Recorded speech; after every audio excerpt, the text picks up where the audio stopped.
And is it better now? 1, 2. Can you? Okay, cool. Thank you so much. Yes.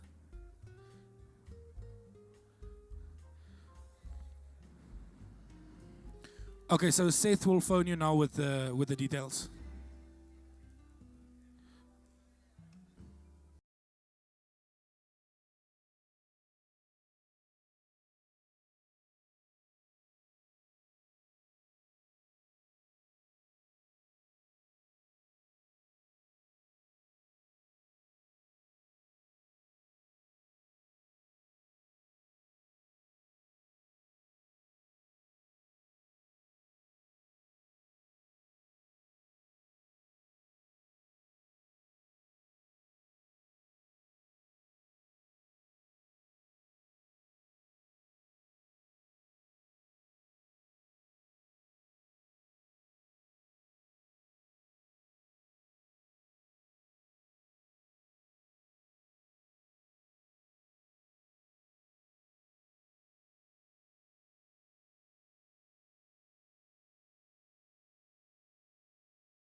No, we can move the podium. The podium can be in the center. The podium must be.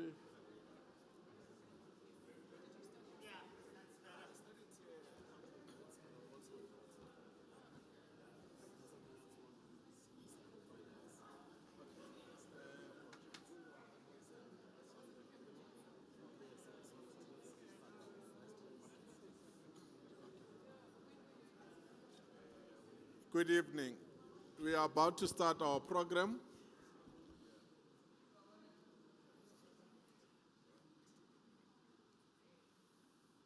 Let's invite those who are outside so that we can start with our program.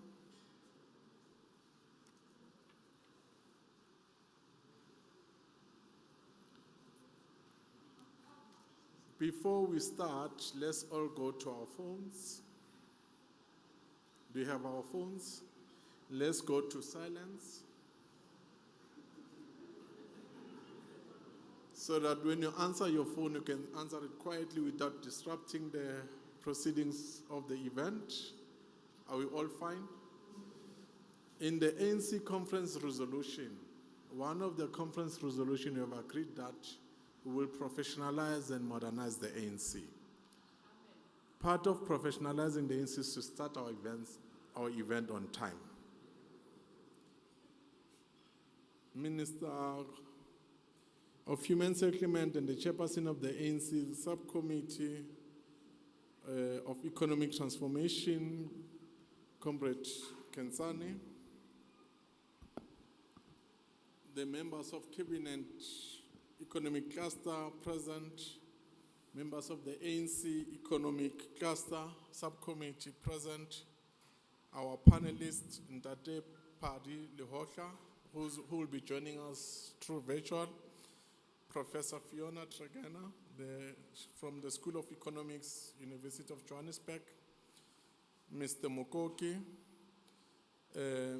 Professor Mglechane from University of Johannesburg, who will be facilitating our discussion. We have so many distinguished guests tonight representing business associations, chambers, federated chambers, financial institutions, professional institutions, commercial organizations. You'll forgive me by then that I do not recognize everyone by name. We are honored with your presence. Let me say, Chair, protocol observed. The Progressive Business Forum is honored to welcome everyone to this economic transformation policy discussion. On the 19th of May, the ANC releases policy discussion documents. The policy discussion documents are meant for discussion and inputs in preparation for the upcoming ANC policy conference. The policy conference will offer the ANC an opportunity to reflect on an extent to which it has implemented its own policies and to make proposals for the amendments of the existing policies or introducing the new policies. In line with our mandate as a Progressive Business Forum, we provide the platform for business to engage with ANC leaders and leaders in government. Today's event is aimed at creating a platform and an opportunity for captains of the industry, the academics, the associations, various business forums to shape the ANC economic policy leading to its policy conference.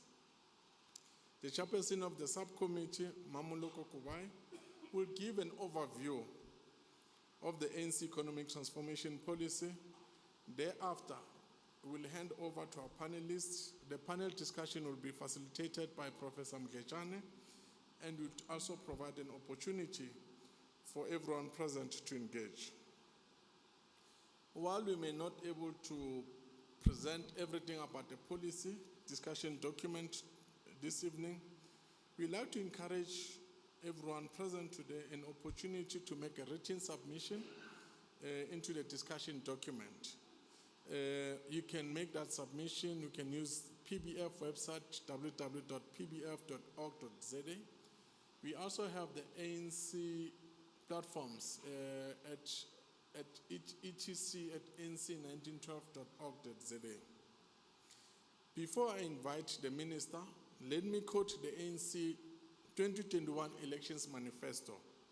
It states the following: together in partnership, we shall rededicate our energy to forge social cohesion and build strong institutions of participatory democracy, vitalize our economy and build a strong, united, non-racial and prosperous South Africa. We must urgently finalize the social compact between the social partners to achieve our country's fundamental transformation, to reduce and eradicate the plague of unemployment, poverty, and inequality, close quote. The 2021 Election Manifesto has made the call for action.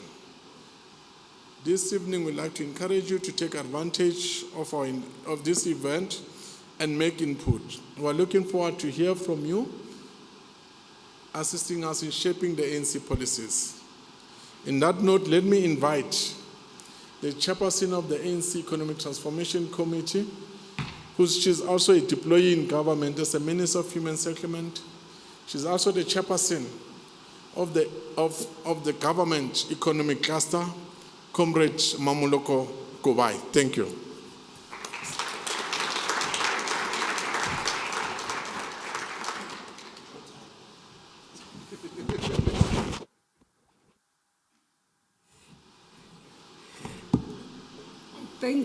Thank you very much, Program Director Sipombele, members of the ETC subcommittee who are here both from National and Gauteng. I understand our comrades from Gauteng have joined us. Prof. Mdlejana says he's going to time me. I promised him that I would be within time. Let me greet Prof. Mdlejana, greet Prof. Fiona Travena. Greetings to Mr. Allen Mgoki, Dr. Palido Hotla, who's joining us here virtually as well. Captains of industries, stakeholders that are here with us, comrades, friends, good evening. Let me start as the chair of the economic subcommittee, economic transformation subcommittee. Thank you for making time to join us this evening. And also, I do note that you would have gone through the documents. I know many of you have been wanting a platform to engage us in what we want, what we are saying, and how we take in the country forward. And I do believe this is a great platform, and we appreciate you making time to come and engage with us this evening. In the current phase of the National Democratic Revolution, the ANC's fundamental task is to lead a concerted campaign to address the persistent challenges of poverty, unemployment, and inequality. In the past 28 years of freedom and democracy, we have made real progress towards ending race and gender discrimination in core services, in schools, healthcare, and workplace, have adopted policies that have reduced poverty and have provided basic infrastructure for millions of our people. Social protection has also expanded. The number of people with access to basic services has increased. And one of the areas that we always say, I was talking this week about, was around the electricity. And the funny part of it is that now we have load shedding. We've actually made sure that 94% of households in this country are connected into electricity. And I know many will say, what is the use of them being connected when you do not have access to electricity because of load shedding? Despite these advances, the legacy of colonialism or colonization and apartheid remains deeply entrenched in our economy. Far too many South Africans are still without jobs. Far too many South Africans still go to bed hungry. Far too many South Africans are experiencing service delivery backlogs. Though we had made progress in reducing poverty, it started increasing again in the past decade. Low rates of economic growth over the past decade have made it harder to reduce inequality, but growth in itself will not diminish inequality unless the democratic state is able to put in place effective, sustainable interventions to change the underlying structures of the economy. Our efforts to fundamentally transform the economy has been undermined by a range of weaknesses which have been both objective and subjective. The global economic crisis of 2008, from which we've never really recovered. I think that's one of the things that we've got to acknowledge. The COVID-19 pandemic, the slowing down of growth in terms of China, our largest trading partner, and now the war in, others are saying conflict, the conflict between Russia and Ukraine have had a very negative impact on our efforts to growth in terms of our economy. But more importantly, as well, as we look at what we've seen in KwaZulu-Natal, the devastating impacts of the floods, but again, they are hit by that because as well, You've seen the riots in July last year. And it's important because sometimes people think that when we look at KwaZulu-Natal, you can isolate it as a place. But the reality is that in terms of the value chain and what we are able to do in terms of the ports, movement of goods, we have been affected deeply. And we are still counting the losses. You'd have seen Santam's release this week, I think it's today or yesterday, where they were talking about the losses in terms of insurances and the claims that they had to pay. You'd have seen Toyota that have actually announced the reduction in terms of even halting a bit in terms of exports. Now, that's the impact on the economy because of what we are seeing there in KwaZulu-Natal. Subjectively, there's been failures to implement our policies. Our failure to deal rigorously with corruption in many aspects, especially much in the past decade, weakened the ability of the state to provide infrastructure and services. Core challenges emerged around the major state-owned entities that specifically have a developmental mandate. Specifically, I would like to mention the impact of what happened in Eskom, the impact on what happened in Transnet and PRASA. The resulting disruption to services for both businesses and communities contributed to slower economic growth as well as rising public anger. South Africa's fault lines have a distinct class, race, gender, geographic, and age dimension. They disproportionately affect Black people, women, rural communities, youth, and persons with disability. We continue to see a Black woman in South Africa being the face of poverty. This is post-1994. 1994, a Black woman was the face of poverty. And if you look at the report that was released by UNDP, you'd see that, again, they reflect that the face of poverty in South Africa remains a Black woman. The failure to deliver on the promise of more equal and prosperous economy for most South Africans has led to widespread anger and disillusionment with democratic processes. It opens the door to authoritarian and populist politicians who promises easy solutions that range from mobilization of poor against foreign nationals to criminal looting of businesses. It has given rise to crime and violent protest at a considerable cost to the economy and society. It is with this background that the 54th National Conference, the ANC set ambiguous targets. This is unambiguous targets. This is the last conference. We agreed as the ANC in the Nasrec conference that we will ensure that the economy empowers our people on a mass scale, initiate large-scale programs to address the roots of poverty, joblessness, and inequality, and intensify efforts to bring together government, the labor movement, business, and communities in a social compact to achieve our core aim of more inclusive economy and more united society. Progress has been made in implementing a number of the economic policy resolutions adopted in the Nasrec conference. This includes progress made in fighting corruption and state capture, including through the reconfiguration of the security cluster. Through a compacting process, government was able to develop the Economic Reconstruction and Recovery Plan, which was negotiated between government, business, labor, and community representatives.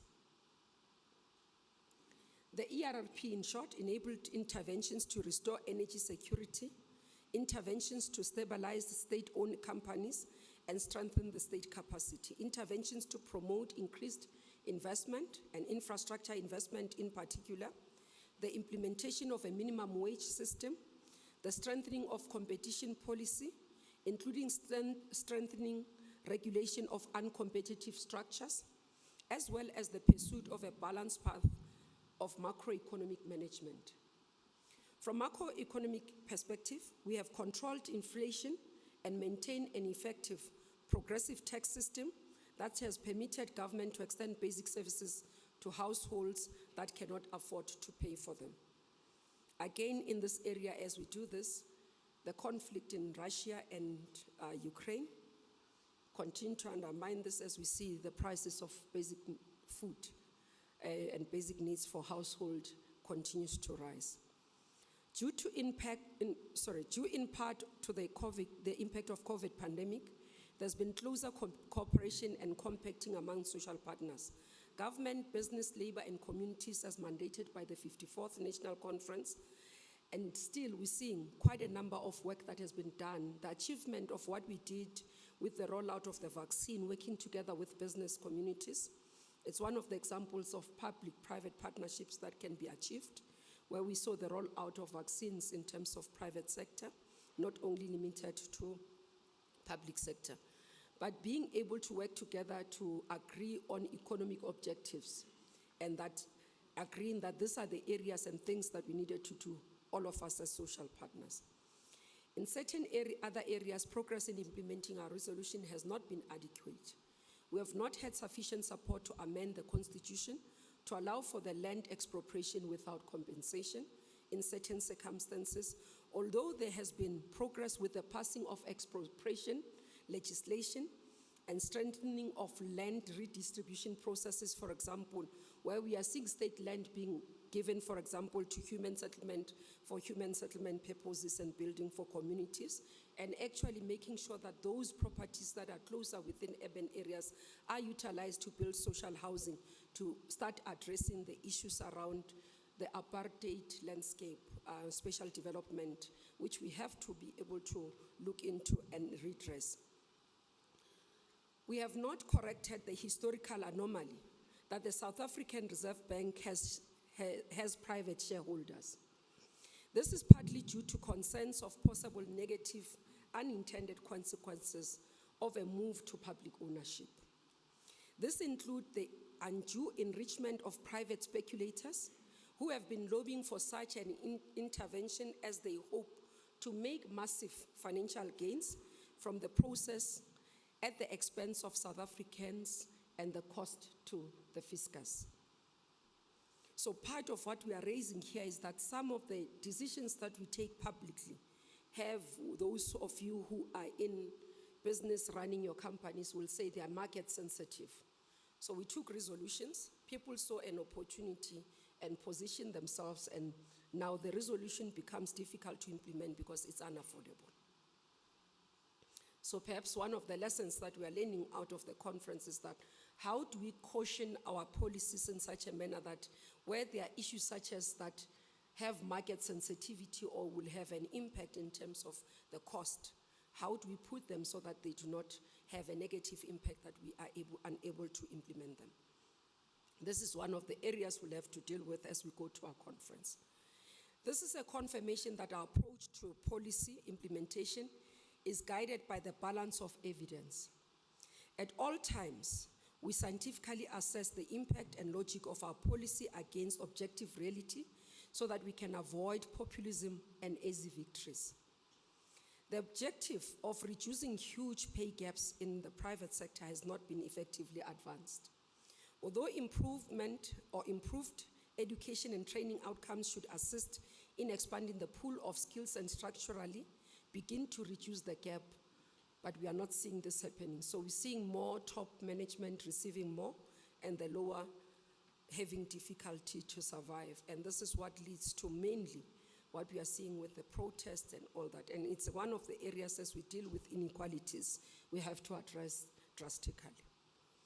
The resolution to advance tourism as a key growth and job creator sector was impacted negatively by the COVID-19 pandemic. Limited progress was made in considering new wealth taxes, although SARS did improve systems to reduce tax evasion and illicit financial flow. So we have two areas as well that we are looking into here. The tourism impacted negatively by COVID-19, but I think the domestic marketing program and the rigorous fight to ensure that we save the tourism sector has helped to save some. Some remain with partially, still with 50% salaries without increases, but at least some jobs have been saved. Some of the sector establishments are there, but we think that continuously work has to be done to ensure that this, so the COVID pandemic has affected the targets that were set for this area. Now, again, you look into, in terms of the SARS, as I said, we continue to see at least the systems have improved. We are starting to see the revenue coming through, because the improvement of the system has been is starting to show in terms of businesses, business tax and all this, because the previous complaints was about us targeting the poor and individual income earners at the expense of corporates. Discussions continue on the strengthening the state-owned mining company, and also in the establishing of the post bank to becoming a state bank. And we acknowledge in this area that this is two areas that we are not making much progress on, and we're hoping that we'll fast track that. There is a bill that is going to Parliament, but we do note that this has been one of the resolutions that has been long outstanding. We also have to be cognizant that South Africa is a small open economy that operates within a globalized and globalizing world economy. Therefore, events that happens elsewhere in the world impact upon the strategies and the efforts we employ to achieve growth. In terms of geopolitics, the shift in manufacturing to Asia has resulted in trade wars over the past decade, which seems likely to change the direction of globalization fundamentally in the next 10 years. Growth in China and South Africa's largest, which is South Africa's largest single national export partner, has slowed, with unpredictable implications for our export prices. The conflict between Russia and Ukraine has unsettled global markets and may lead to economic decoupling between blocks of countries. In the short run, the conflict has led to increase in food prices, as I said earlier on, fuel, wheat, and fertilizers. There are emerging trends of food nationalism, with Indonesia and India banning the export of palm oil. Turkey has banned the export of grains, and many others that we keep on seeing across. The long-run implication of this for the global trade and investment will, however, take long for us to understand. Will continue to impact on us, but the issue is that we, as emerging markets, will bear the more brunt. We will suffer more, and especially as we look at ourselves both as a country and the region in terms of the continent as well, SADC and the continent. So part of the work that we have to take into cognizance as we do these policies is to understand this background and how are we going to respond to that. It is within this context that the ANC has to draft an economic strategy that will help us tackle our challenges. So we're taking stock of where we are, what we committed last time, how far we are in a very transparent manner. Saying we've got challenges that we have not been able to implement some of the policies. We are counting publicly to say these are areas why we didn't do them. Others as well, as we're saying, both internally and external factors would have impacted. But again, we are saying, how do we go forward? So the papers are expected to assist us to say this is how we go forward. The injunction contained in the Freedom Charter that says that the people shall share in the country's wealth remains our pillar in terms of what we want to achieve. The ANC is still committed to pursuing its economic goals with a framework of a mixed economy, ensuring that we have participation of both public and private sector, and understanding that each has a role to play. This means that government will continue with the efforts to rebuild the state corporations and expand the state capacity in the economy, so that if necessary, it will be able to make economic interventions which facilitates the growth and development of the economy. The NDP remains our guiding program for accelerated socio-economic transformation in South Africa, with the aim of achieving shared prosperity for all. Admittedly, low rates of economic growth over the past decade, the COVID-19 and July 2020, have made it harder to achieve these targets set by the NDP. And in the ANC's July 2020 paper titled Reconstruction, Growth and Transformation, which was the basis which we developed the ERRP,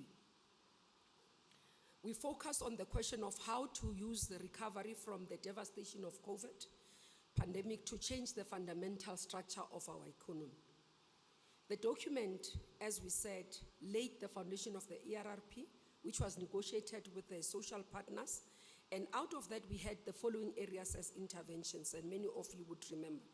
Aggressive infrastructure investment, employment, orientated strategically in terms of localization, reindustrialization, and export promotion, energy security, support for tourism recovery and growth, gender equality and economic inclusion of women and youth, green economic interventions, mass public employment intervention, strengthening food security, and macroeconomic interventions.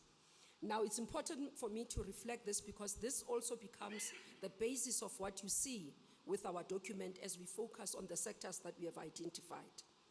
In drafting this document, there was a recognition that there is a need for new proposal. There is a need for new proposals which should build on the foundation of the established ERRP with the work that we have done with the social partners. Macroeconomic policies must be designed to achieve sustained and inclusive growth. It is through such an inclusive growth and structural transformation of the economy will be achieved, and in turn, it is through the structural transformation of the economy that sustained inclusive growth will be achieved. This will enable the mobilization of more resources for investment in infrastructure and the provision of basic services. It will enable growing investment in townships and villages, and it will enable the upgrading of roads, bridges, school infrastructure, and hospitals and clinics. The results will be to achieve both higher levels of employment for those involved in such projects and improve service delivery, leading to a better life for all. We still believe that ours is to achieve a better life for all. We are of the view that going forward, the process should be more explicit about the trade-offs, timeframes, contributions, and sacrifices to be made by specific constituencies towards rebuilding the economy. So we don't want to hear only about what government has to do. We think that business has a role to play, and they must invest in our economy, not only invest in the economy conditionally. So we're calling for patriotism here. But equally for labor, to say what are the sacrifices that labor is prepared to do? What is it that labor is putting on the table to assist us to rebuild the economy of this country? And that's what we are calling for. Again, with constituencies and again with communities. We do believe that communities have a role to play to ensure that we can build the economy of this country. So everybody have to understand and think about what are the sacrifices that we are prepared to make to be able to rebuild this economy, to rebuild our country and have a prosperous nation. Overall, the ANC strategy for structural transformation and rapidly accelerated and inclusive growth is built on the following pillars: structural reforms of network industries to facilitate expanded investment in sectors such as electricity, telecoms, water, rail, and road infrastructure. Strengthened industrial policy interventions using a range of instruments, including development finance, public procurement, and linkages to key areas such as agriculture and energy. Macroeconomic stability to be achieved through policies to accelerate economic growth, as well as through carefully management of expenditure and taxation, as well as balanced and effective monetary policy. Closer coordination between government and social partners with the aim of accelerating job creation by lifting investment levels from current levels of around 15% of the GDP to what the NDP puts as a target between 25% to 30%. Expanded regional trade with other countries on the African continent and the wider world through the development of well-connected and cost-effective logistics, infrastructure, and financial nodes. Our main long-term targets have to reflect the needs of our people, and therefore we are saying when we look at the NDP's goals, we realize that these goals are not going to be, the targets will not be achieved, and therefore conclude that we have to review them. For instance, ensure that we change where we are sitting and say that in 2035, we need to achieve the following: an increase in the share of all household income for the poorest 80% of households which is currently sitting at 30%. An increase in the employment ratio. This is the share of adults employed, which was under 40% in 2021. A doubling in the number of small formal businesses, including farms, with black ownership of commercial farmland rising, and increase the share of black owned formal businesses, an increase in the minimum wage in real terms per year, an increase in the share of young people aged between 18 to 25 with matric, and specifically to ensure that when we skill young people, we skill them for the future of jobs. An increase in the share of women employed in the formal sector, which has been sitting at 40% in 2019. This will be achieved by implementing a series of interventions in a range of key economic policy areas, which are outlined in our document. This will require us to focus on building a capable and ethical developmental state. The state has to have the capacity to implement the policies and also ensure that it is able to create the conditions that will crowd in skills and investment in the South African economy. To further strengthen the proposal, we'll be hosting a series of dialogues in which we invite all experts from various sectors, business, labor, and South Africans to give their inputs. This will be hosted in various provinces. We will be announcing the dates. We have various sectors such as energy, digital economy, and so forth that we have identified as the key sectors, financial sector as well. So we will announce through PBF and also on our platforms as the ANC. So we would want to see more and more inputs, and for those who are following us virtually, who are not here and who are saying they would like to come because we couldn't bring everyone. I'm concluding, Prof, we couldn't bring anyone. So we are expecting those to participate, so be on the lookout for those. We thank you for making time to be here, because this is the evening that we kickstart all the series of discussions to enrich our ANC paper. Thank you very much.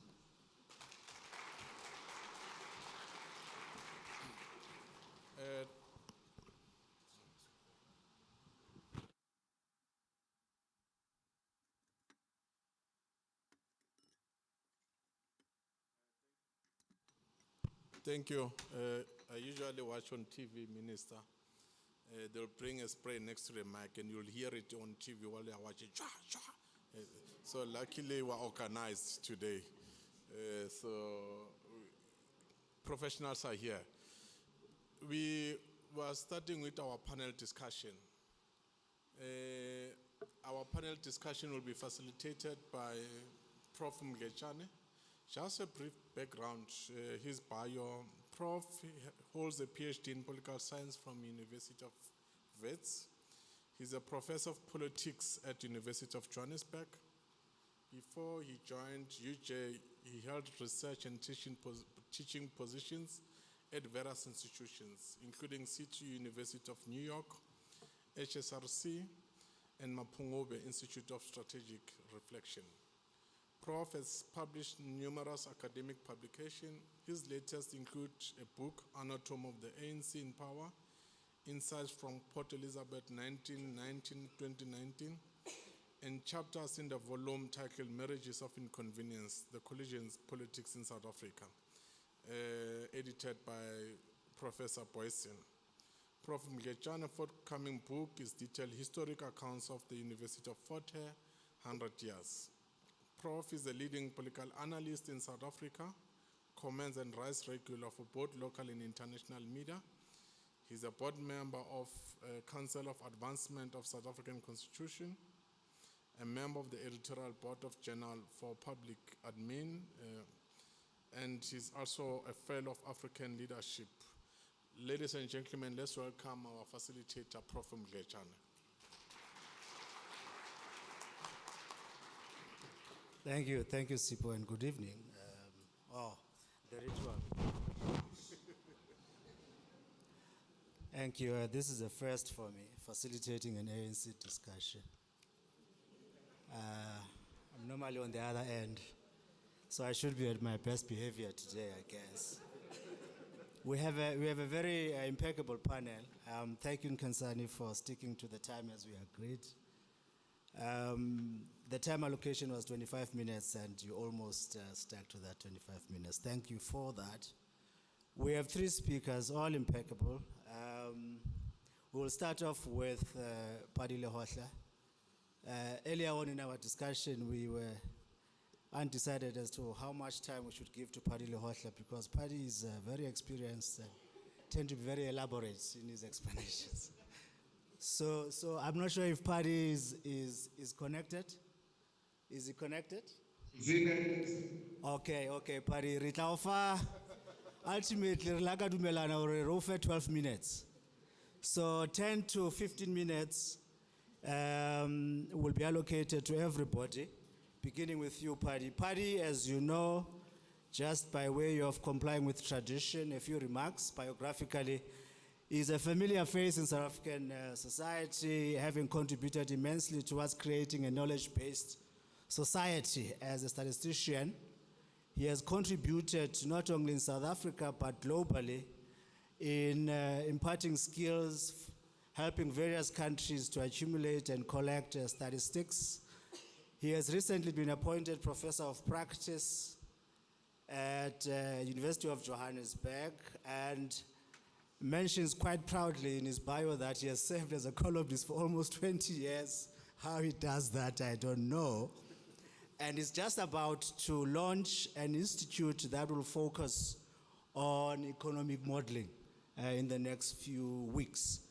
So, Paddy, with those few words, I hand over to you.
laws and principles that guide it and undergird it.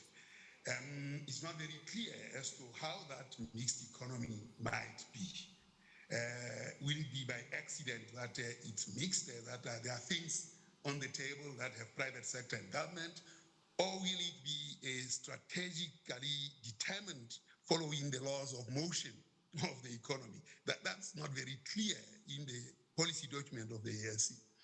The second point I want to make is, and in terms of this, also a question as to whether what we are seeing is not a repeat of the 2019 document of the Treasury, August, that was put across as some reconstruction and the like. And in it, there were no clear targets as to how unemployment will be reduced, how inequality, in fact, it was very silent on inequality and poverty. It was clearer on the targets of employment, which was just a petty 1 million jobs from 2019 when the document was issued to 2030. And this was in contradistinction to what the problem the country faces were. And I see a repeat of that base document of 2019 in the current economic recovery and reconstruction plan. And I don't see any meaningful departure from it. And that worries me a lot in terms of what is before us as a document that tries to deal with even a worsening situation in the country. Yes, I hear, Minister, you saying that the 13% incomes of the poorest of the poor increasing. Of course, nobody can say don't reduce unemployment. Nobody can say don't improve living conditions. No one would say that. But how that is done is not very clear in the documents of the ANC. It may well be that a ruling party that may come in place of ANC in 2024 can be excused for not having a clearer program.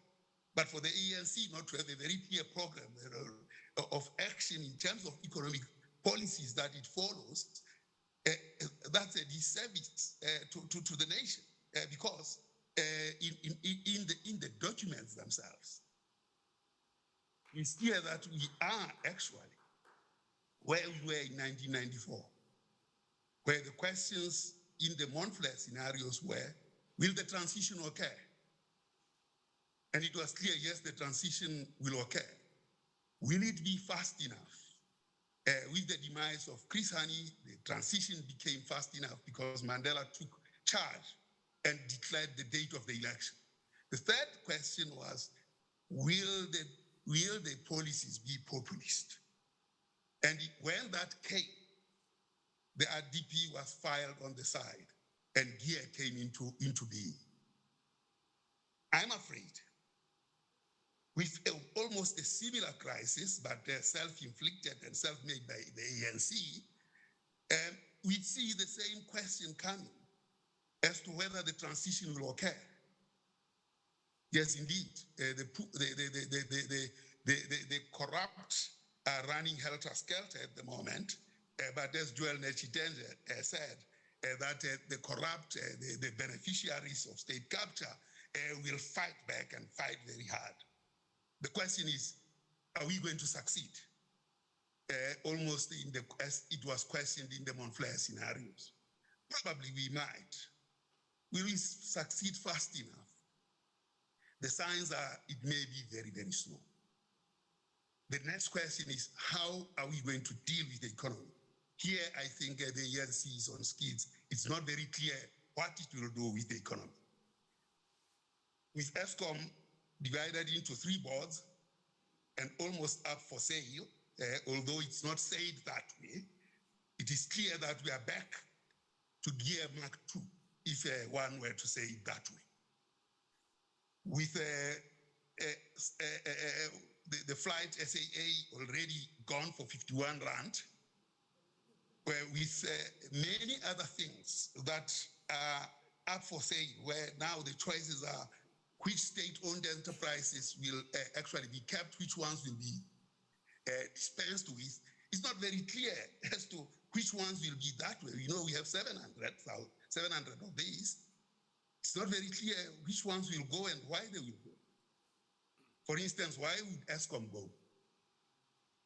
When the first phase of selling off state assets was done, it was the jewels that were actually functioning that were sold. This time around, the reason is that they are failing. So the first time, it was they were very attractive and therefore they could be sold. This time around, is that they are failing. The question is, what is the policy position towards the architecture of state-owned enterprises? There is no clear indication as to what that architecture is and what they actually de-risk. There is no clear policy position on these things. It's just that now they are too expensive and they will no longer be bailouts, which actually is a populist statement against a corrupt-based depletion of the state-owned enterprises. They were driven by corruption, and that's where they are. And it's the lack of governance that was there, and with some members of the ANC right in there. Now, it's not clear as to how this choice of state-owned enterprises being dispensed with and bailouts stopping, what will drive that? And that's very, very worrying. So we are back in 1994 with basically the same kind of questions. Will the corruption be dealt with speed? Will it actually be done? Will corruption be dealt with? I think it is, certainly, being dealt with. There has been a commission. The reports are there. People are trembling. Will it be done with speed? That is not very clear. Will there be resources pushed into that? That's not very clear. Will the economic policies be populist or not? that question seems to be taking us back to a gear Mark II. And why I say so, it's the ambivalence that exists in the documents around the rationale for keeping state-owned enterprises or dispensing with them. I mean, if you look at China, when Milton visited them, the economist Milton, I've forgotten the surname now, Milton, the person who drove the market economics, he went to Russia, and Russia beat the bait, and he went to China, and Deng Xiaoping said, no, we will manage our markets. And management of markets in China is based on a 2000 AD BC program of an ever normal granary. If you translate that ever normal granary of China to the current situation in South Africa, or the apartheid state itself, the ever normal was things like ESCOM, and then ISCO, then the research institutions that actually de-risked the environment for investment, albeit under apartheid. This time around, I don't see what is being said around de-risking the system in a very pointed way. That is not there in the documents. What it seems to be in the documents, it's actually pursuing the macroeconomic framework that we have had. We have modeled what the economic recovery and reconstruction plan is. When everything is done with all these inputs, Minister, that we have spoken about, you will not see more than 2.8% growth out of everything that we have done. It would have been 3.2%, but with the deepening crisis today, that growth will be just around 3%. And at 3%, you are less likely to see employment. There's a new language that is coming into the play. The new language that is now the language of government is that the growth rate of the economy now is lower than the growth rate is that of the population. While this is not explicitly blaming the population to grow higher than the economy, there is an implicit Malthusian approach to this, which may begin to blame the poor for the poor performance of the authority of the government. Useful, because we are in a fix. In terms of being useful, particularly in the direction of social compacts, which is very, very important, I must say, we actually have to agree on what the compact will deliver. The poor cannot be cheated again. The compact must have the targets of what will be delivered. But Minister, disappointingly, the targets and your targets don't tell us what they will deliver and how they'll be delivered. Of course, one would expect too much to hear from you that it will be done this way. But even then, having been in 28 years in government, there must be something that says we are fundamental moving from the mainstream economic procedure, because it has failed. And in fact, it is continuing to fail, and the world is actually dumping it. And I don't hear our policy saying this thing has failed and we have to do differently. And if we don't do differently, there isn't anything in the social compact that will provide for the poor. The second issue that is very big in terms of where we should be going is indeed the area of education. The document talks about education in as far as restoring technical education, which is quite good. But because of this policy incoherence, At the same time, we are talking about selling off the assets of the state. And the sale of assets of the state under a part, not the sale, but the architecture of the state was the AMBACs were connected to the ESCOM, the ISCOs, and all this. And that dealt with the question of de-risking for the private sector to come in. That is the government led seriously with technical, strong economic anchors such as steel and electricity, and then de-risked through capacity building using those institutions. But in the absence of those institutions, the de-risking may not actually happen easily. So again, this will undermine the only hope for the poor to acquire a particular education. Can you hear me? You have 2 minutes, Paddy. You have 2 minutes. 2 minutes yes, left, I'm yeah. rounding off. All right, sure. Yes, but because of my time, that thing that let me round off then.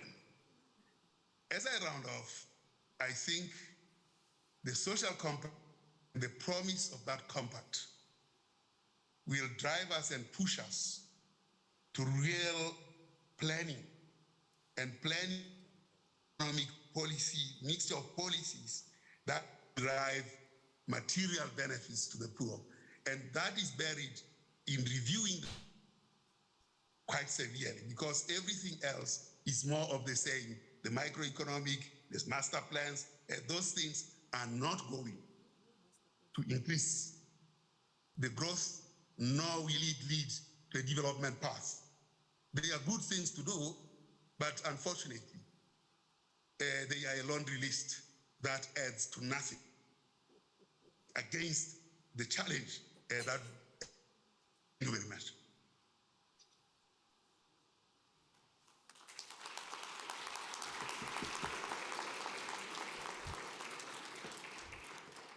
Thank you, Paddy. Quite a sharp and precise input, Kensadi.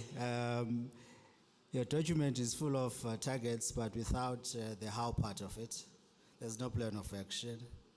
You talk of corruption, it's quite enormous. It's not clear if corruption can ever be dealt with sufficiently.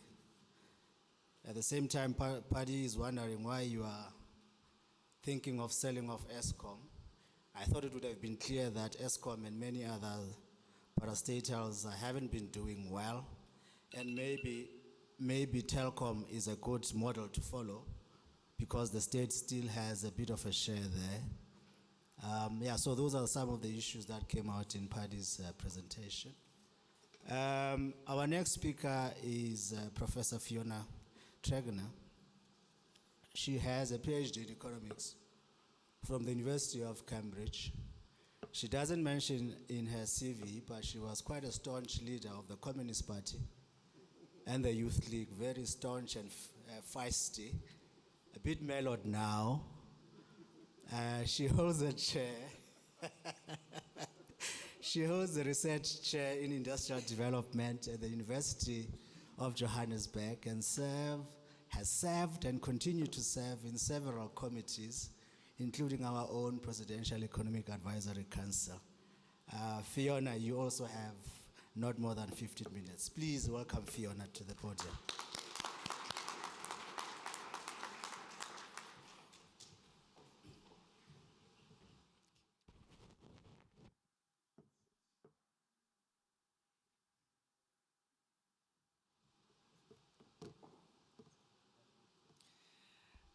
Thanks, Mgwe, for the introduction. I think the problem with being introduced by someone you know for a long time is that they end up embellishing your introduction.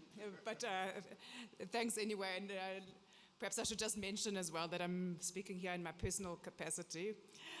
And thanks to the PBF for the invitation to engage this evening. Since there's only time for some short remarks and responses, I'm not going to be dwelling on the highlights of the document and I think some of the sensible proposals there. But since it is a discussion document, let's discuss, let's engage, let's find ways of strengthening the document, and I'll be making my comments in that spirit, and I'll be centering my input around 4 remarks. So firstly, just by way of a kind of overall reaction to the document, my view is that as the leading force, ANC policy conference documents need to provide forward thinking and to excite society. It doesn't mean agreement across the board or having the lowest common denominator in the policy documents. And whilst, of course, there needs to be an element of soberness, I think there also needs to be something that enthuses at least progressive forces with a confidence that maybe in 5 years' time, we won't be sitting with the same depth of economic problems and challenges. So perhaps I think a part of the role of this kind of engagement and reflection in these and through these discussion documents is to take a step back from some of the details and some of the immediate work of government departments, and to have a really frank and robust engagement about where we're going right and where we're going wrong, what needs to change, to grapple frankly with some of the contradictions, and to provide fresh thinking, to animate debates, and to give strategic leadership and direction. So perhaps it's a high bar to set for conference discussion documents. But I don't think that the document as it stands meets that admittedly high bar. And since we're talking amongst friends here, I think this evening, I think nobody can say that we are satisfied with the economic outcomes. And it's recognized in the document itself, quite honestly. The document acknowledges, even in the introduction, that we haven't yet transformed the economy for the majority to the benefit, and it even notes that we've actually regressed to a certain extent over the past decade. And the document says quite sharply, we can no longer afford to underplay the risks and costs of failing to meet the demands of our people. So I think starting from that starting point, we do need to look at where things have gone wrong in terms of economic policy and developments, and where we need changes. And it's not a kind of tinkering changes. It's structural economic problems really needing structural solutions. And the document asks of itself, as we discuss the proposals and decisions framed in this discussion document, we need to ask if they are ambitious enough. My own response to that is that no, they're not ambitious enough. We need to set the sights higher. And beyond the kind of collection of interventions that the document describes in different areas, what is that kind of structural shift that could put us on a different growth path? What is the fresh and the bold thinking with a promise of some sort of meaningful changes in economic outcomes? But it's also important to note that the objectives which are set out in the document as NDR priorities, some of these are under the direct control of levers of the state. Others are the outcome of a range of actions and inactions by different actors, domestically and internationally. And we perhaps need different approaches for those kinds of objectives. The second area which I'd just like to comment on after those overall reactions is trying to think through some of the links between growth and the triple challenges, which are engaged with in the document and I guess an ongoing economic policy discourse. So what we refer to as the triple challenges, poverty, inequality, unemployment, sometimes I feel like it's actually euphemistic to refer to them as challenges. They're actually triple crises, given the extent of these. And we need that sense of urgency, including in the discussion document and translating into policy, to address these triple crises. Sometimes I feel like in South Africa, we become numb to the extent of these, even though we know on paper that they're extreme internationally, we repeat that. But sometimes they become normalized and they feel almost natural, they feel intractable, they feel inevitable. Yet they are completely atypical internationally, and other countries have managed to take steps to bring down their levels of inequality and unemployment and poverty. So we don't need to feel that we're going to be stuck with these. But I think if we stay on the same path, it's unlikely that we would see very dramatic changes. So while South Africa is not a rich country, it's also not a poor country. We're an upper middle income country. Yet when we compare South Africa to other upper middle income countries, the levels of poverty, of inequality, unemployment are completely out of kilter. In fact, even higher than many poor, low income countries. And these crises, I think, have costs in multiple dimensions of our society. We see it at the social and human level. We see the manifestations of these triple crises, for example, in gender-based violence, in substance abuse, and so on. We see it politically, perhaps manifest, for example, in the riots of last July.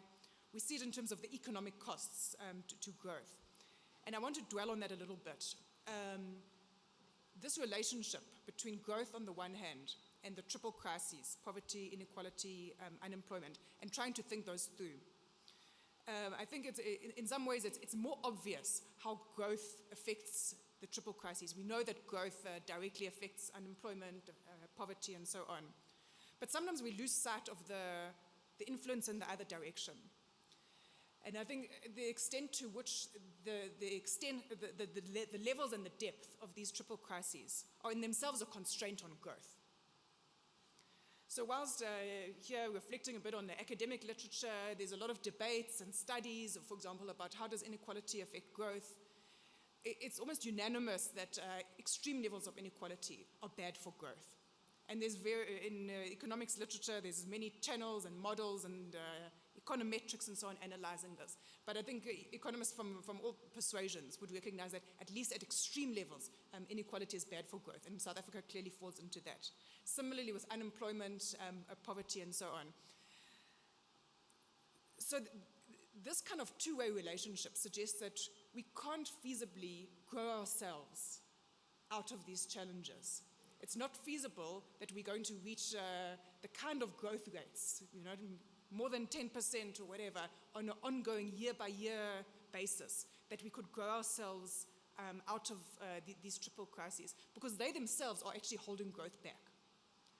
So it's about changing to a different growth path in which we don't wait to grow our way out of them, but we address them simultaneously. And part of this, I think, is combining a structural transformation with distributional changes. And here, when I'm talking about structural transformation, it's not the same as structural reforms. So it's about shifting the economy towards higher productivity activities, including through industrial policy and other levers. The third area which I would like to comment on relating to the document is that of macroeconomic policy. It's quite strange, I think the discussion document is almost silent on this very key and central economic policy domain. And I think it's a gaping hole, perhaps, in the discussion document. And it's crucial because the effects of macroeconomic policy cut across almost every policy domain, and not only economic policy domains, but more widely. And macroeconomic policy, it mediates and it influences the efficacy of policy and of outcomes across the board. It doesn't necessarily mean it's the most important, but it's cost-cutting. And obviously it's a contested area, and there's different views on it, and perhaps that's part of why there's near silence in the document on it. But I think for a discussion document to provide strategic leadership and strategic direction on economic policy, it can't do so without engaging meaningfully with macroeconomic policy. So when there's a silence and that lack of strategic direction, one implication is that it gives free rein to that domain within government, rather than seeing it as part of a broader economic policy direction coming from the document. So I think it's important to go beyond what are sometimes platitudes about balanced macroeconomic policy without giving a clear direction. Where macroeconomic policy is austere, it tends to undermine all other good initiatives, even in other policy domains. So it would be nice if the document could actually engage with what kind of changes could make macroeconomic policy more pro-growth, pro-employment and to support a development and a transformative agenda. I have my own views on it. I think the macroeconomic, both monetary and fiscal side need to become more expansionary and so on, but there's a range of views. And I think let the discussion document engage with those rather than being silent. The last topic which I would just like to comment on, and given the nature of this evening's event, is to link it with the role of progressive business. I think quite often we hear things like people saying that the current economic growth path isn't sustainable, needs to be inclusive and so on. And sometimes we hear it so often, even from different actors, that it kind of tends to lose the meaning. But I think even from a narrow business perspective of future profit streams, even just looking at that narrowly, without having regard to kind of the human and social aspects of development, it's clear that the current path is not sustainable. The current levels of the triple challenges or the triple crises bring direct costs to business and to growth. As I mentioned earlier, they're actually a constraint on our growth. And we can think of this in different ways. The extreme lack of social cohesion and the costly instability. If we think back to the July riots, while the quantifiable costs of those in terms of damage and so on were huge, there's much larger costs that are difficult to quantify in terms of loss of confidence and loss of investment and so on. Sometimes those costs could have been more than some of the interventions, maybe in terms of social policy and so on, that might actually have made less of a fertile ground for those. We can also think of costs in terms of wasted human resources. So when we think about unemployment in South Africa, it's not just, oh, it's bad for those people who are unemployed. These are prime working age adults in the prime of their life with things to offer in terms of work and so on. That's a waste of human resources. You know, in economics, we have these growth models, and we have labor as an input as to the growth model. And the more labor you have available, the higher you can grow. But here, these are wasted human resources, which actually, in economic terms, kind of depreciate over time as people are out of jobs. We can also think of it in terms of foregone tax revenue and the higher burden of state support due to people not being in employment. So from a perspective of individual businesses, and I don't need to say to this audience that any individual business is naturally going to be concerned about survival and about growth. And I think it's especially stark for emerging businesses trying to break in, where there's barriers to entry and businesses that have for so many decades benefited from structural benefits and so on. Yeah. So I think moving beyond individual businesses, it's important for business associations to take a longer view and take a more visionary approach beyond the immediate priorities of survival and growth of a business. And not just, for example, to see taxes as taking away from a business, and that more taxes are worse and less taxes are better. Because if well spent, if productively spent, those taxes are part of an investment into the future survival and growth of our businesses. And it's an investment which is not only physical infrastructure, roads and so on, but in terms of healthcare, education, and so on. So the discussion document does offer thoughts as to what each sector, including business, can bring. But I think progressive business has a particular role, sometimes in terms of taking a longer view as to what kind of interventions and what kind of changes are needed now to actively support moving towards a growth path that is genuinely more inclusive and sustainable, and that makes a ground for productive businesses in the next 5, 10, 20 years going forward. Thank you.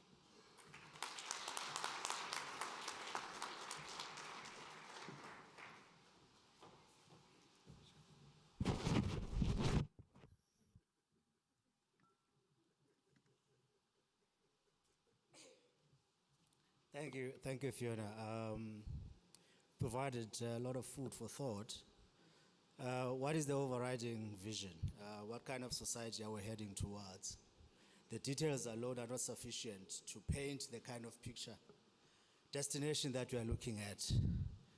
We announced quite a number of measures, but these measures are not packaged as part of a broader vision. Are we seeking to become a social democratic society or not? That's my comment. We're talking of inequality, unemployment. We're talking of business being the creator of jobs, not the state. Some of these are traits that you find in social democratic societies, but no one is willing to commit to creating a social democratic society. Instead, some of us are still pretending that they are traveling towards a socialist end. So there's a lot of murkiness. The inequality, yes, if we say we want business to invest, is it fine that we should have business people earning 300 million a year simply because we want them to invest? And I think she's throwing also a challenge to you, business people. What is your idea of creating an egalitarian society? What is your contribution, not just government? Our third speaker is part of your team, a CEO of the Chamber of Commerce, served in the corporate sector in several companies, both private as well as public. He holds several qualifications from Oxford as well as from Harvard Business School. He's currently the CEO, as I said earlier, of Saki. Please welcome Alan to the podium.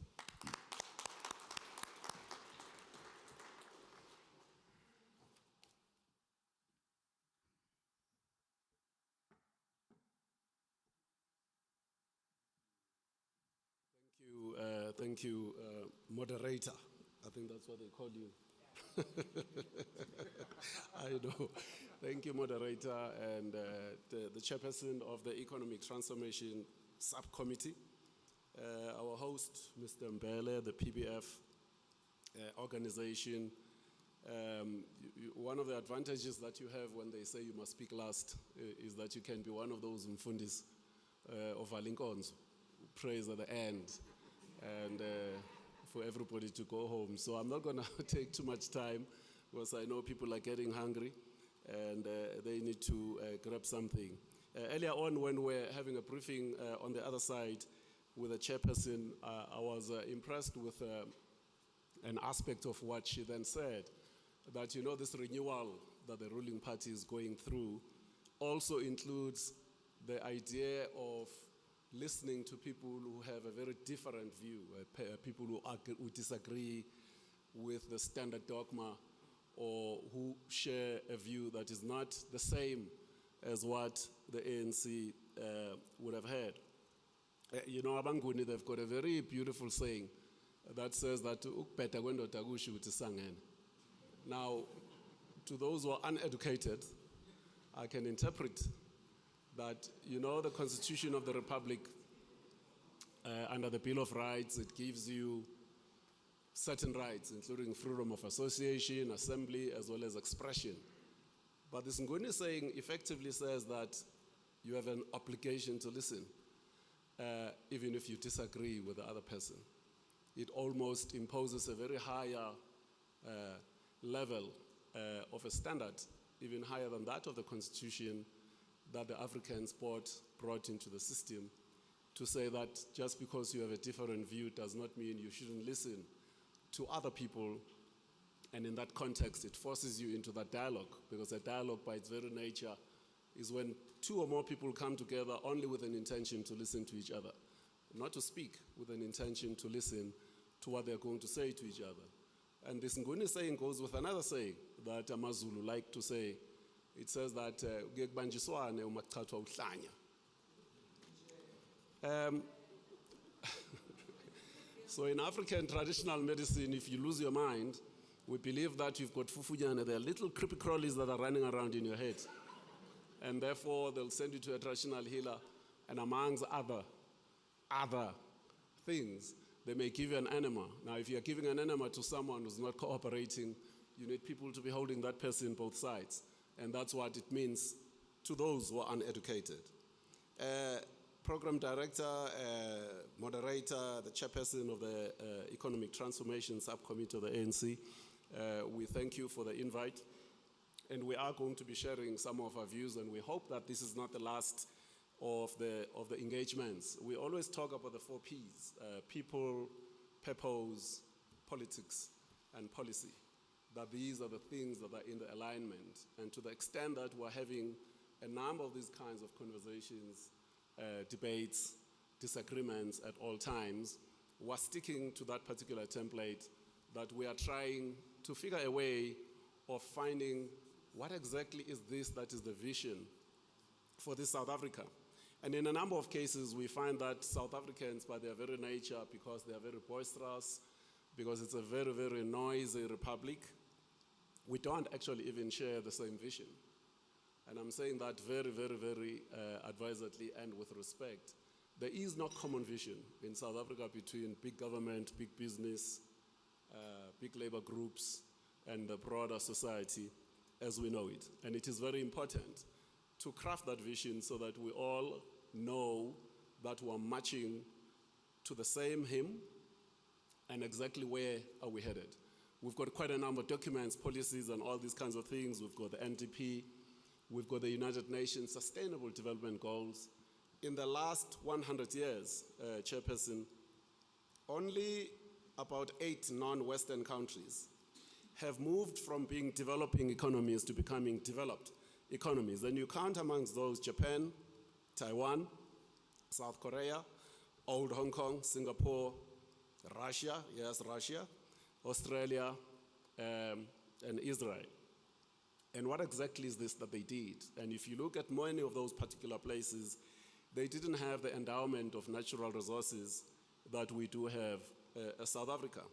So we do have a massive and a huge opportunity in respect of the things that we need to do if we agree what our template is. So if our template is going to be the United Nations Sustainable Development Goals, that amongst others, of those 17, we talk about no poverty, zero hunger, good health and well-being, quality education, gender equality, clean water and sanitation, affordable and clean energy, decent work, and economic growth, because sometimes when we talk about the triple challenge of unemployment, poverty, and inequality, we are not necessarily describing the type of jobs that we're talking about. So there's a big fight and a lot of noise in South Africa today around undocumented illegal immigrants working in restaurants, and many of those particular people being employed by the members of our own organization.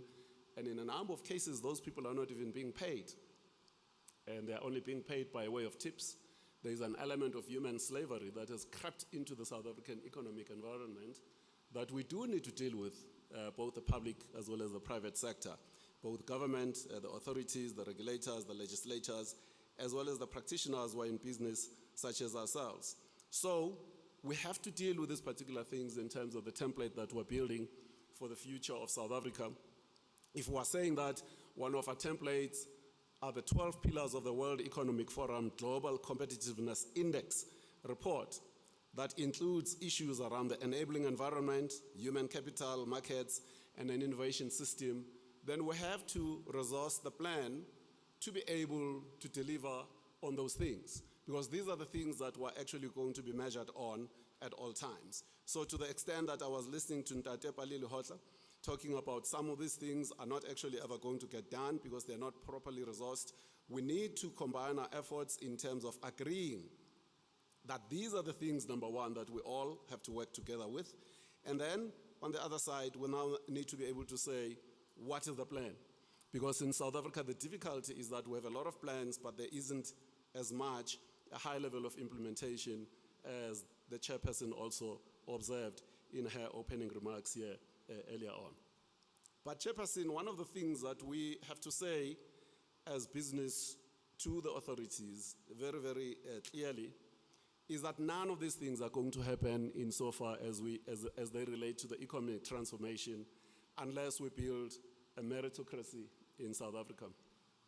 It's a very serious problem because I think that in a number of cases, I think because of the situation that we faced, we've emphasized more the issues of malfeasance and corruption and all those kinds of things but we forgot to deal very decisively with the issue of incompetence. Now, obviously, if you look at some of these recognized authorities who are tracking corruption all over the place, like Transparency International, and you then look at our family, the BRICS family, you'll notice that in all these reports that Transparency International produces, South Africa is actually the least corrupt of the BRICS countries. But Chairperson, I've never heard Xi Jinping taking a podium internationally, an investment podium, and talking about how corrupt China is. We do. We do that all the time.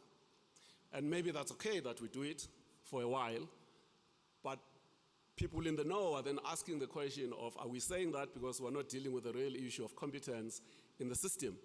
And we need to deal with that. So the idea of building skills and competencies is a very critical one.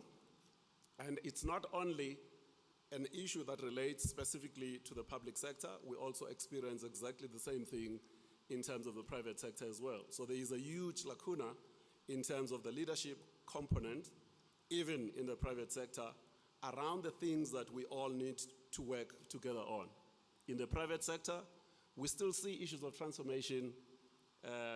People say that people don't wash a rented car. It belongs to Avis, right? So it's not yours. And I think that in the private sector, we still see issues of transformation as a grudge buy. It's not something that we're buying into as much as we should.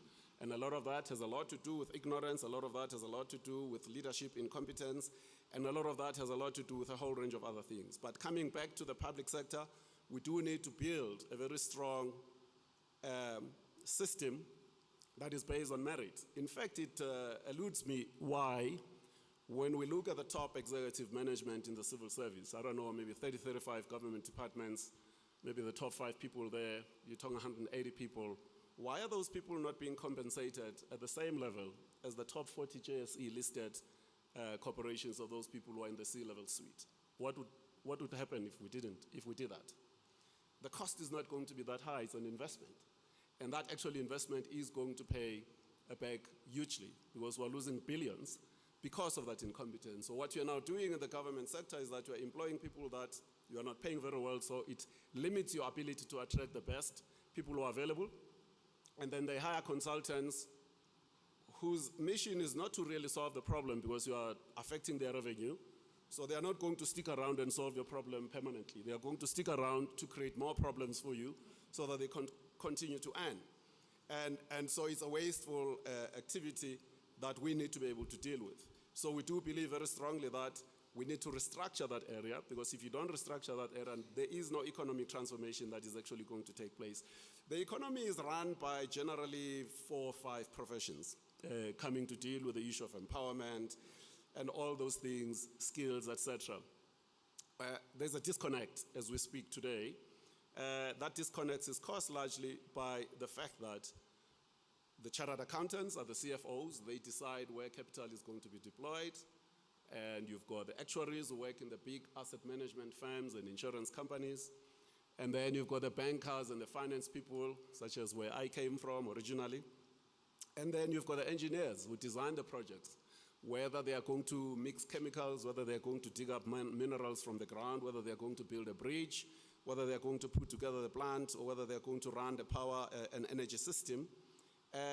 And of course, you've got the economists who tell them whether the environment is okay for them to invest in those particular places. And of course, sorry to my lawyer friends, the lawyers were instructed by these 5 what to do and what not to do. And something is happening at this point in time, Chairperson.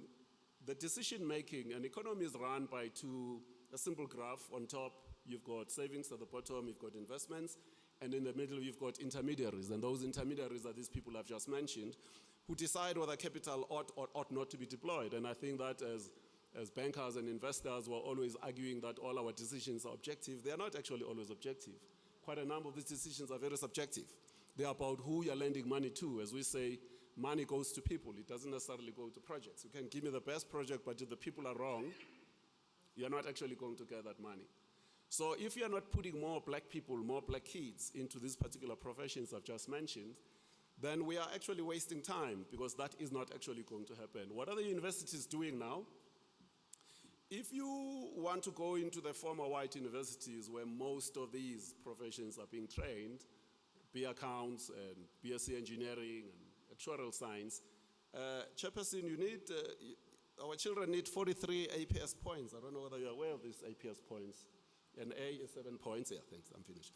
An A is 7 points, a B is 6 points. So some kid at Villagaza Street where I've seen some people here going to drink, there are 2 high schools there, and some kid from there, he gets 7 Bs. He's not able to get into an engineering degree in any of the top universities in South Africa today.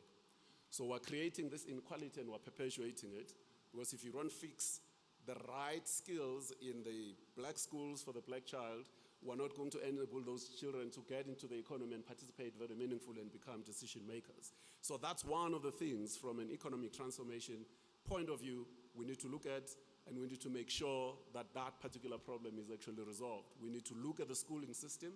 We need to check what exactly it is that is not actually happening. If it means we must sell all the schools, let's sell all the schools. I was talking to Dr. Ramakhupa the other day, and he was saying he needs something like 90 billion to fix and resource all the schools. I said, okay, I'm a bank, I'll tell you what. Sell all the schools. Sell all of them. 27,000 or so in the Department of Basic Education.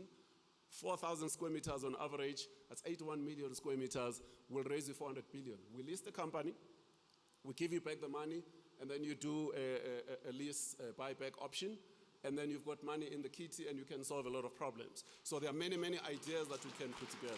Anyway, thank you very much, Program Director.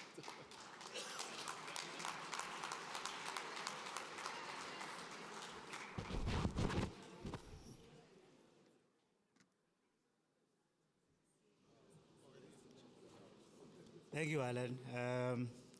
Quite a number of issues to balance, because if you close schools, obviously there's unemployment for teachers. There's SATU, that is a very strong element in part of the tripartite alliance of the ANC. Interesting issues, merit-based appointments. Yes, that's very important. The public sector has been the least attractive areas to attract qualified people because of everything else, the shenanigans that happened there. At the same time, Alan is saying the people in the public sector should be paid the same amount as the private sector, which inequalities created a problem because you have to deal with high wages. So those are some of the issues. I'm sure Kensi is itching to engage with all these inputs, and thank you everybody for sticking to your time allocations. But I'm equally itching to get you involved. Our agreement is that we should, at least by 8 o'clock, be winding down. And so we'll have about 30 minutes or so. If we have to exceed that, we should at least go to 40 minutes of Q&A and all that, so that we are able to eat here and still get home in time to say goodbye, good night to our kids. So the floor is now open. If you have any questions, please fire away. Let's take 3 questions at a time. Don't pretend to be the 4th panelist. Don't make a long speech. Please be concise, as part of renewal, no long speeches.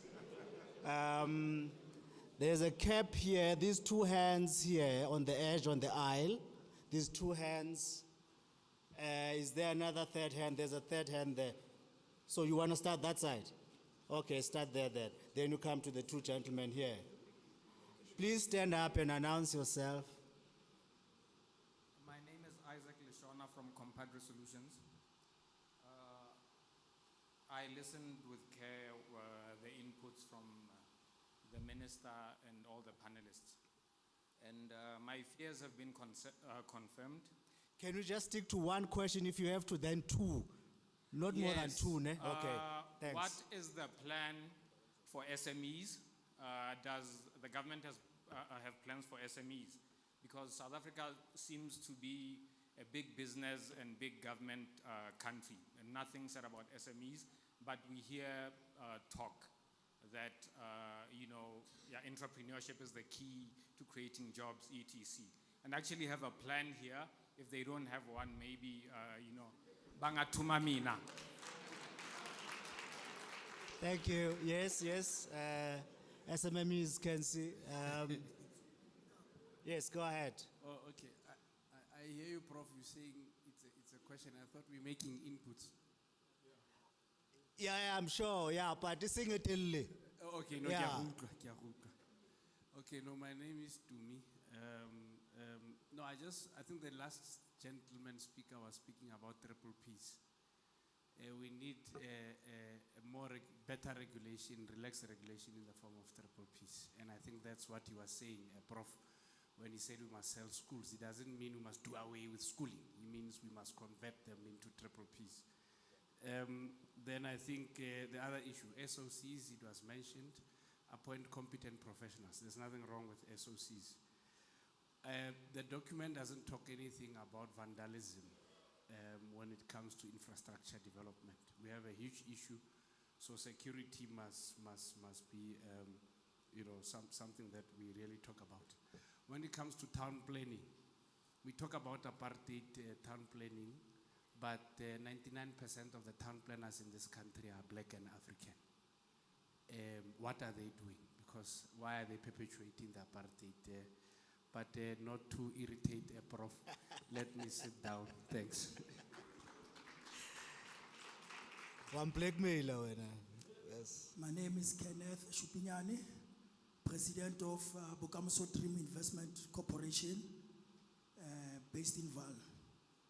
I just want to iterate on two issues, manufacturing and wealthy business associations. On manufacturing, I'll just talk about clothing and textile and processing. Now I'm planning to open a clothing factory that will supply major retail stores. I think I'll be opening that factory that will employ about 300 to 500, maybe next month. But it has not been easy because personally I started to do business when I was 9 years. I've gone through things, Now I'm experienced. I know how to negotiate to get my way. But with some other people, it will be difficult. I won't mention my potential customers, those retailers. But it's not easy. We are talking about local content. But they're still procuring from China, I closed my small factory in the early 90s because Chinese were the imports, influx. We had no business and we had to close down. Now we say in private sector, what the local content policy is it emphasized by the government or not? The other thing is processing the minerals, I heard the minister talking about Toyota, but now we are talking, we should be focusing on electric vehicles, I think we need to address the economy based on the needs of today. We should not be old-fashioned. Lastly, lastly, I want to talk about, yes, I'm closing with this one. This wealthy business association that Mr. Mukoki represents one of its. They defend the wealth of the European descendants, The same with Busa. There's no correlation with Mr. Mukoki. I can't find, if I have to speak to Mr. Mukoki, I won't find him, Just closing with PBF. I've been a member of PBF 10 years ago when I took the membership of ANC Business Progressive Business. I wrote to the former chairman. What's the point? Let's not tell a story. What's the point? What's the point? I think there's incompetence in promoting the business.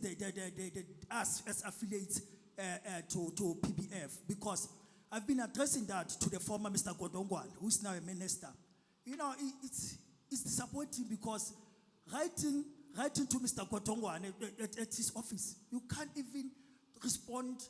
They can't respond to email that you have acknowledged receiving the email. You make a follow-up 10 times. They cannot. But in business, you simply put an email. In 2 minutes, you get a response. We've got your email. We'll revert back to you in 24 hours, and they do that. Okay. I think even a progressive business forum, it lacks. Okay, they're not attentive. Sipho, uzwile ngithi ulalela. Let's have those few inputs answered, Kenzie. All right.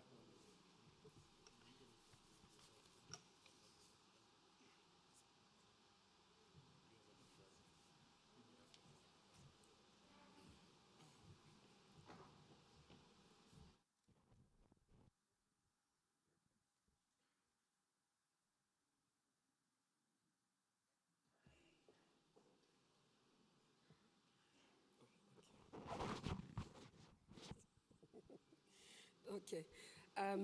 No, thanks. I'm going to start with responding to the issues that have been raised by participants and maybe come to some of the issues more around what has been raised by the panelists as well. And noting that I would not respond to everything because this is a discussion. So we consolidating the inputs towards enriching our document. Sorry. Now, let me start with the last speaker. I was asking, Ndate Kenneth, I was asking Sipho. I didn't think that is my role. Because you're going to write to me, and then the next engagement you'll complain about me that you wrote to me to promote business as the chair of the Economic Transformation Committee. I didn't. It shouldn't be. Because you'll end up compromising us as even because I'm a minister. So the work is done by PBF, Sipho is here and the team. So I think the letters went to the wrong person. But we can assist, explain more in how PBF works so that we don't get into trouble. But when you look at the actual document, I made a reference to Toyota explaining the impact of the floods. When you look at the document, it does talk about the work we are doing, what we are proposing that we need to change in terms of electrical vehicles, for example. And one of the things that we've got to acknowledge as South Africa, we were one of the first to have this model of electric cars. And we did nothing, we did that model, one of it, I remember at that time, the Minister of Science and Technology was Minister Pando. I don't know if many of you still remember. And then we've been overtaken because we've not really implemented fully that model. Last week, Minister Mbalula announced a program around the facilities to charge as part of enhancing the strategy. And Minister Patel is working on the hydrogen strategy as well as part of what we want to expand. But when you look at the document itself, you'll find this expression, it's there. It's not that we have not said anything around that. On manufacturing as well, when you look at the manufacturing part in terms of the document, you will find where we're talking about localization. It's something that we started, have been promoting. It's one of the areas that we are dealing with. And promotion, I mean, that's why there's been even big, if you look at, for example, around, especially the sector that you talked about, clothing and textile, there's been quite a number of emerging designers in the country that are finding space in a lot of retail.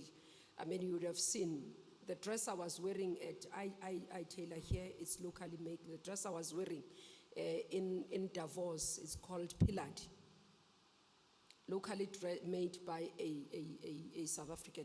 Many of those exist in malls, in retail. I don't think this sector has not been supported. There are areas where we're still battling in terms of localization that we are pushing as percentage, but when it comes to clothing and textile, this is one of the sector that has received support more, and we are seeing its growth. That's why you would be able to find quite a number.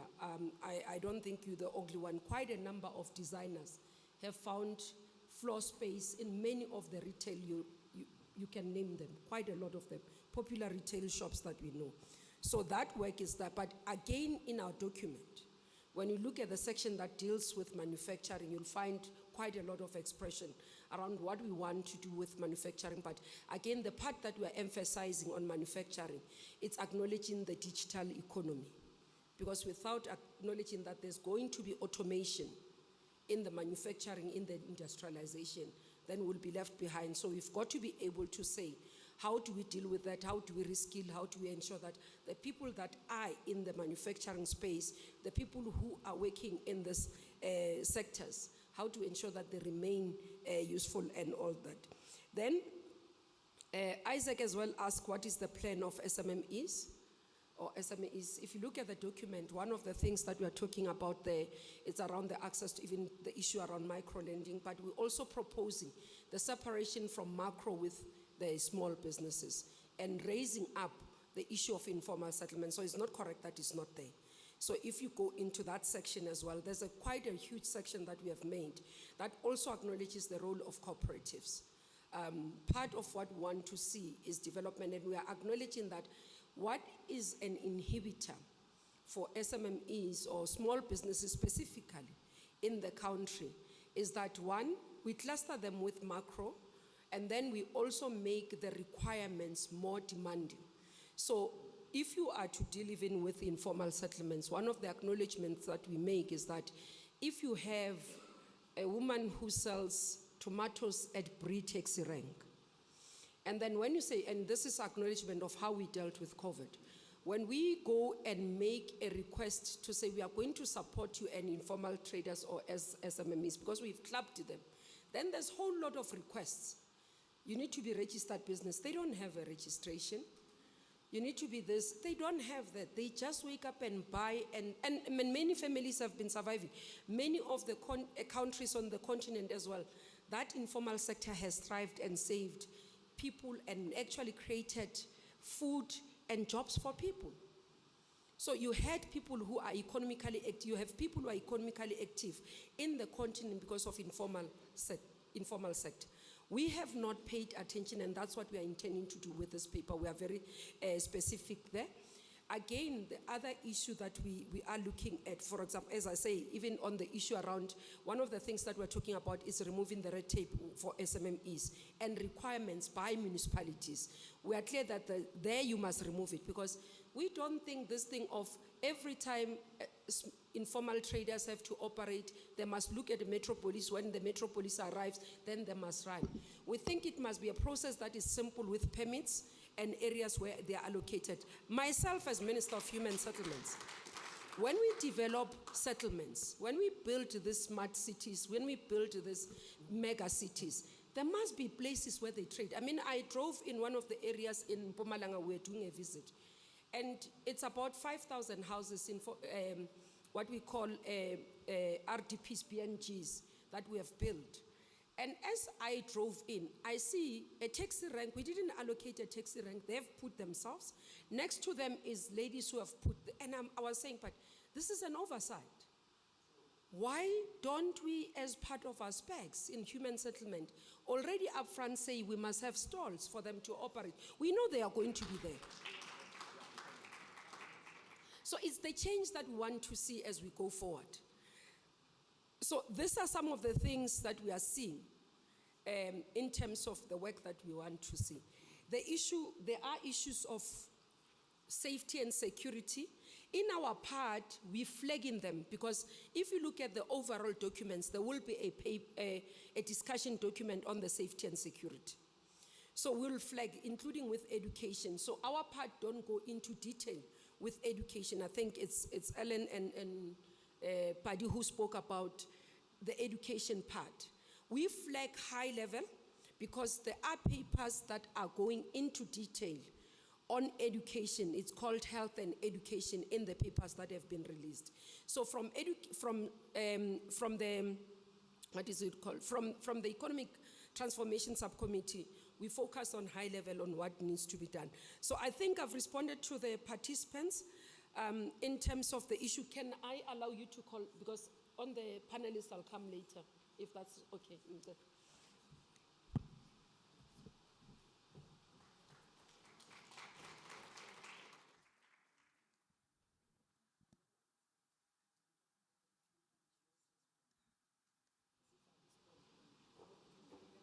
That's fine.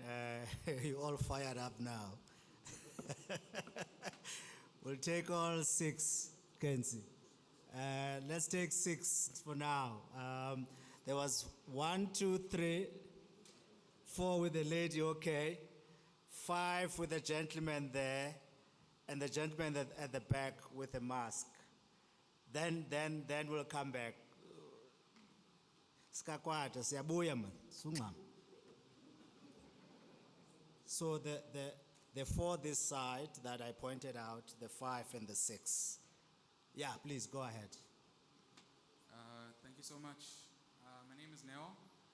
I come in a private capacity, but what I do professionally is I'm both a youth policy advisor to Premier, which I'll not disclose, and I'm also a technology entrepreneur.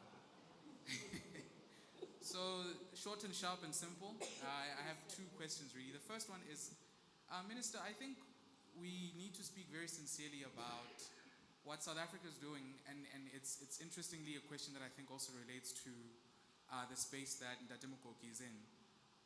How do we corral enough financing for technology companies that can be run by young people? I think the paradigm that you're starting to see now is that formalized education, while it's still significantly important, for most people that are unemployed, more than 50% of them do not have matric. And what that means is that we are in a space where we have to optimize their skills to ensure that they're either employable or that they can create jobs themselves. And TVET colleges are significant in that regard, but I think another way in which we can imagine that is through the idea of microfinancing technology startups to ensure that young people can actually have, a stake in the economy. A very interesting example of that is both Bangladesh and Nigeria. And they've definitely been able to grow the economy in that regard. And then the second one as well, which is related to the context I've just given you, is can you just intimate us a little bit more about the strategy with regards to education for the next 15 years?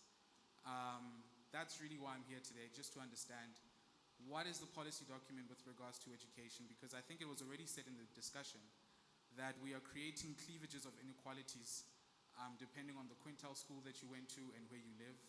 And I think that must be something that must be dealt with very significantly. Thanks. Thank you. Number 2 there, please. Education is not your problem.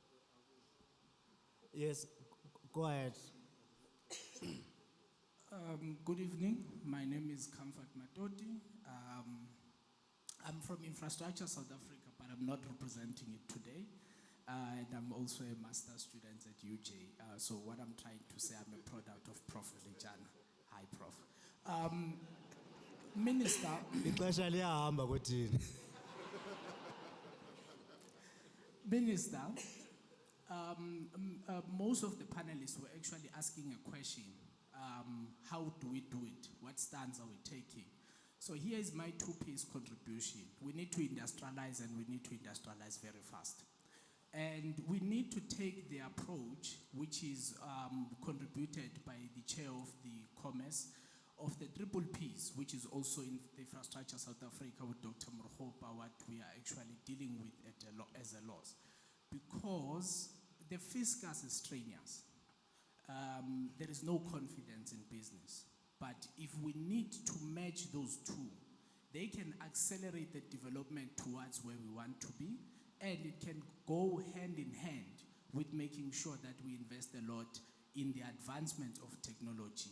It also answers Neo's concern. What is the future of the education in the next 15 years? So we need not to look at it very far. Let us take it on the 0 and 1 steps into saying, what do we achieve temporarily? What impact does it make? And does this contribute towards where we need to take? I think that will make an immense contribution in the policy of the economic transformation of the ANC. Thanks, Minister. All right. Let's take the third hand, please. Yes. Right. Good evening, facilitator. My name is Sinov Vyompagama. Just two from my side. The first one, Minister, on ESCOM. Now, deregulation of electricity sector, I think is a critical one. We need to go that direction, and no one is disputing that. I think for me, I just want to understand whether the government is thinking about the unintended consequences of that. So what I mean by this, what you're likely to see is that ESCOM's best customers are going to start moving away. So your mines, your metro municipalities, your big commercial customers who actually pay for what they consume, they're going to start moving away. And ESCOM is likely to be left with your struggling municipalities, which are in a poorer state as it is. When that happens, what what will be government's response? That's the first one. Number two, on our rail infrastructure, what is government's plan? I mean, you go to Cape Town, you see people are building shacks on railway lines. I went to Josine last month on a long weekend. On the N17, no, on the N11, there were more trucks on the road than there were cars because they are moving coal from Mpumalanga to Richards Bay, which 10 years ago was on the same road. It was not the case. What is the plan? Thank you. Stress on the roads. Yes, ma'am.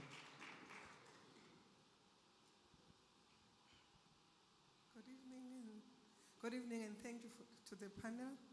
My name is Dr. Eugene Akula. I'm a servant to the nation. I'm passionate about transformation.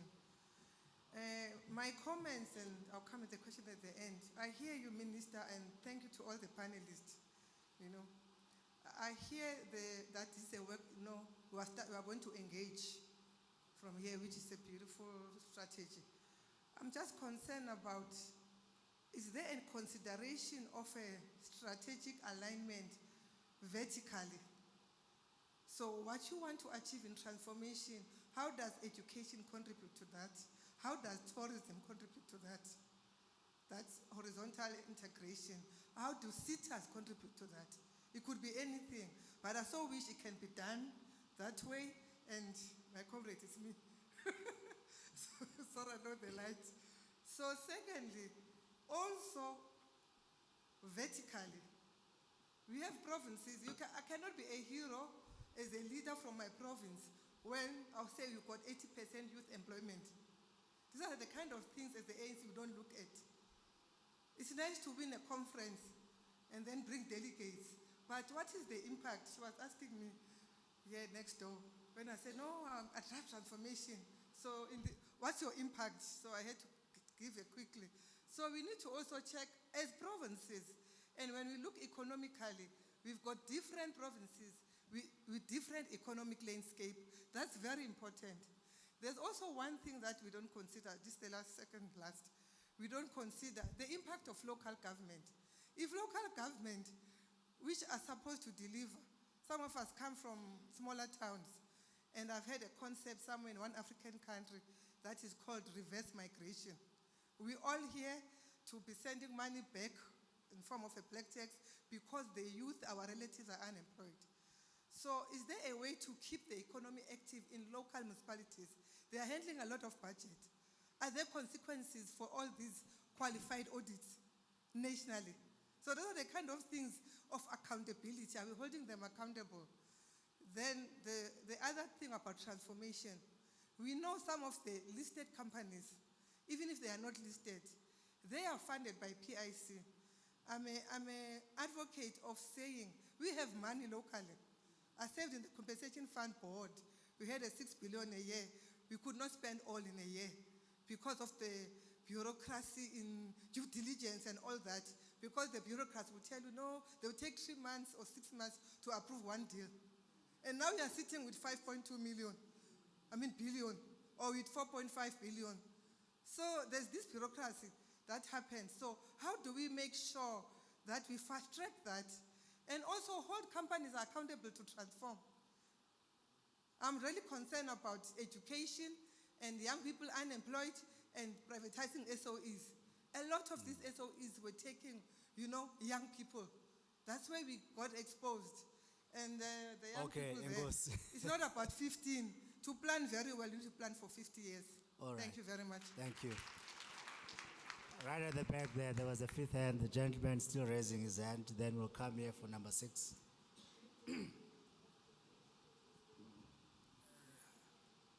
Tobela, nakin na Maputumoloto, Kitsana ko University of Johannesburg, and I can see some of my colleagues are also here. I'm a PhD candidate in quantity surveying. So what I'm here for, I'll raise one issue that is very critical to our economic growth, especially the infrastructure growth. There is this council called Council for Built Environment, which accredits the likes of architects, landscape engineers, quantity surveyors, construction project managers, landscape architect, property valuation, and so forth. So they're also in the value chain of accrediting universities for providing their programs for practical learning.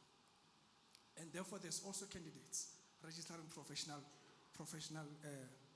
built environments professionals. So I've seen now there's a call that is being called for the next 4 years for the new council members. And the current council members, I'm sorry to say this, they had a lot of challenges, but I can't say them there now because I sit in the subcommittee, and therefore the fact that the virtue of me being in that committee, subcommittee, I can't raise certain issues here because I'm part of that. So I'm saying, in future, I'm saying we can also create subcommittees within this PBF so that they can work with certain clusters or certain sectors, or creating clusters that have got overlaps with other sectors. And then also, what I need to make sure to ask, let's talk about district development model. Is it based on the Act? I don't know. Please clarify on that, because once it's not on the Act, there will be a lot of court proceedings, like all these opposition parties and so on. Is that is not within the Act, it's illegal, we don't want it, and so forth. So I'm just saying, let's just be careful about some of the things that we do, that they must be based on the Acts. Because remember, our final arbiter is our constitutional court, not us as politicians. And then on the last one that I'm trying to raise is the issue of CCMA. You spoke about the labor issues, but the workers, there is no appeal. The appeal goes to labor court, and it's very expensive. Can't they create the network? Can't they create an appeal within the CCMA so that at least by the time it goes to labor, it has been extremely exhausted in all avenues? Because it's very expensive to appoint those legal counsels. Those guys are expensive. So I'm saying, let us think for our workers. And we know some impressed might not like this option, because remember, I'm both. I'm socialist, I'm communist, I'm capitalist, I'm zonke. And a typical ANC Mukon. As I go, I'm closing as I thank you very much, my All colleagues. We'll see you in UJ. Relevant. Number 6.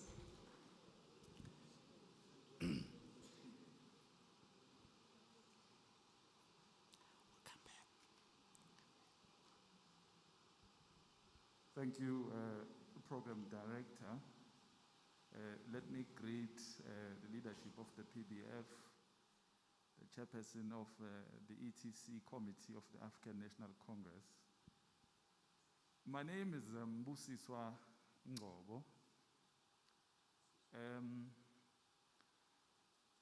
President Oliver Tambo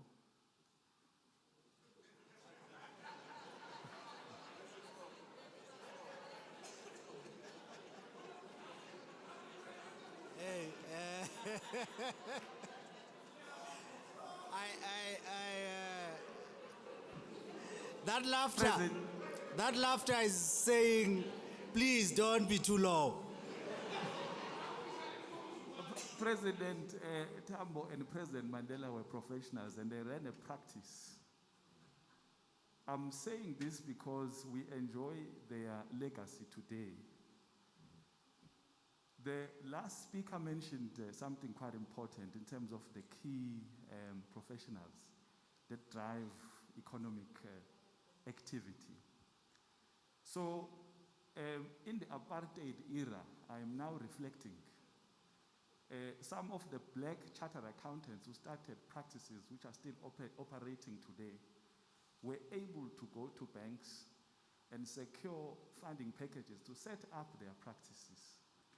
Today, 28 years into democracy, even if you go to the Department of Small Business and tell them, I'm a chartered accountant, I've got 5 years of practicing experience, you will not get that under the ANC government. But my reflection is different. So I've got 16 years practicing as a chartered accountant. The ANC government has assisted somewhat in terms of business opportunities. But Chairperson, you reflect a lot on the informal sector. We deal with them a lot as black practitioners, black chartered accountants, black accountants practitioners in the informal sector, because You know, if it's an entrepreneur, they need tax errands and so on. They run to the nearest person they know. And, you know, it's usually, you've got a large number of white chartered accountants in the economy because you've got a large number of white business in the economy and so on with the Indian fraternity.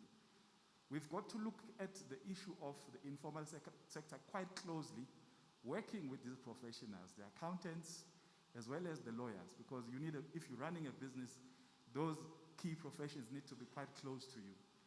I'm posing a challenge. I'm not going to comment on the policy document. I haven't had time to read it, but I'm slightly disappointed by the comments that are coming in from the professionals or the professors in terms of what their reflections are. Mine is rather more on a micro, what do we do now because people out there are suffering? Can we put a solution? And okay, please indulge me, Program Director. The solution for these professionals, even architects for that matter, to run and set up practices, have a target in provinces. How many do you want to support to start up and monitor through the PBF and other structures so that you've got that black business capacity to assist in supporting the informal sector to formalize. I will not dwell further on the disappointments. Well, you've been dwelling quite a lot now, so you need to wrap up. But to highlight the issue, the grant system, the social grant system in South Africa is quite a good economic value stream that can be used to capacitate black-owned SMMEs. And unfortunately, during the pandemic, we didn't see that thought. So when the COVID happened, if you drove around cities or towns, you would see the long queues in large retailers. Nothing was given to small retailers falling under NAFCOC and so on. My point there is, you've got some time now to reflect on those and consider changing that dynamic. All right, last point. Briefly, again, please. Briefly, please. Again, and I'm subject to guidance on this. The ANC government, I don't think there's anything that stands in its way to be decisive and say, I'm going to create 4 black-owned banks. Where are the professions that I need? Let me go and talk to these professions. Let me get the working teams together. Let me get this done. It's 28 years post-democracy. We're still relying on the same economic structure. What sort of interventions can be made there? I think it's well within the purview of the ANC government to do that. All right, Engos, we have to move. In conclusion, we have to move. No,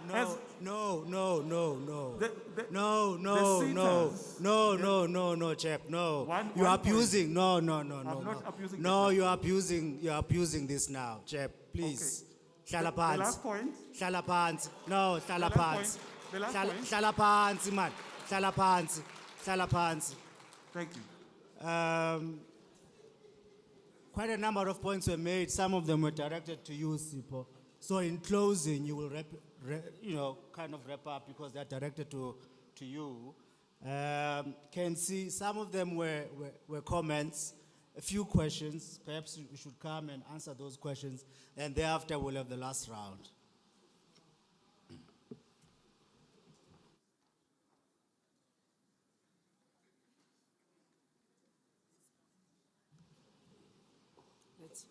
be careful of your classes.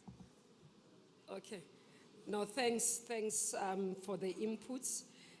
Let me remind you again, if you are not able to speak here, and those who are yet to read our papers, like our last speaker, please go through it and make a submission. The email address is simple. It's etc@anc1912.org.za. So when you leave here, it's not the end. We'll want to have those inputs. I think let me start with Neo. The issue around education will be dealt with by the subcommittee in detail. The paper does reflect on the microfinancing. During the Stellenbosch conference, if you look at the resolution, you'd find that quite a lot has been said around that. We've gone to pick up that because there hasn't been implementation. I think this will go into the discussions further in terms of ensuring that we can support this area. There were quite a number of microfinancing organizations that started, but because of COVID, I think we said when we checked, we left with 2 in the country currently. So there is a need for us to really have, there's regulations that are needed, that we are proposing that needs to be done, and also around ensuring that the institutionalization is correct. On industrialization, yes, we do speak about industrialization comfort. There is a need for industrialization. We have to continue to do that. We de-industrialized over time, and I agree with you in terms of the fiscal constraint, and that's why if you look at the document that we released this week as government on areas of investment, you'd understand that that's the direction we want to take. PPPs, we've battled a bit because we have agreed that there is a need to review the PPP framework by National Treasury. They have started, but it has not, they have done that, but it has not been released publicly. And we are trying to get them to release it publicly so that we can start implementing, but part of the work around the PPP. So other things, why you would not find them in the document is because they are done. So the framework around PPP, it's done. So how we start talking about them is how we increase in terms of work. So that's where, when we look under the infrastructure side on the paper, you'd see that what we are promoting there is around that. Standing in terms of proposals, looking at funding, because what we are saying is that the funding from government must be in such a way that it enables for the partnership. What we mean by that, for example, take in the social housing. If we are to put, or even in terms of human settlement, we are saying, for example, government will have to put in bulk infrastructure so that it enables in terms of property development, so for growth in that area.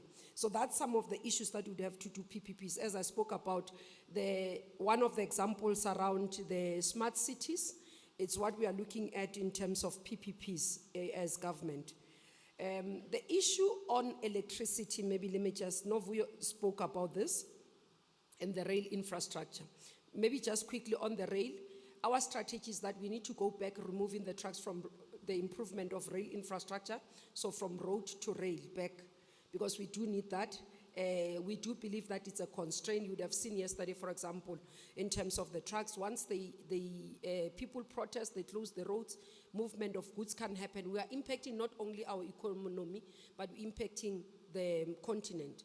And part of the risk that we are faced with is that we are starting to see diversion from our own ports to, for example, Mozambique. If you look at how both the inefficiencies at our ports, because we've not been able to digitize, but also because we've not been able to carry faster in terms of movement, in terms of the goods. They're moving on the route instead of rail, and there are difficulties, sometimes hijackings and all that as they cross the borders.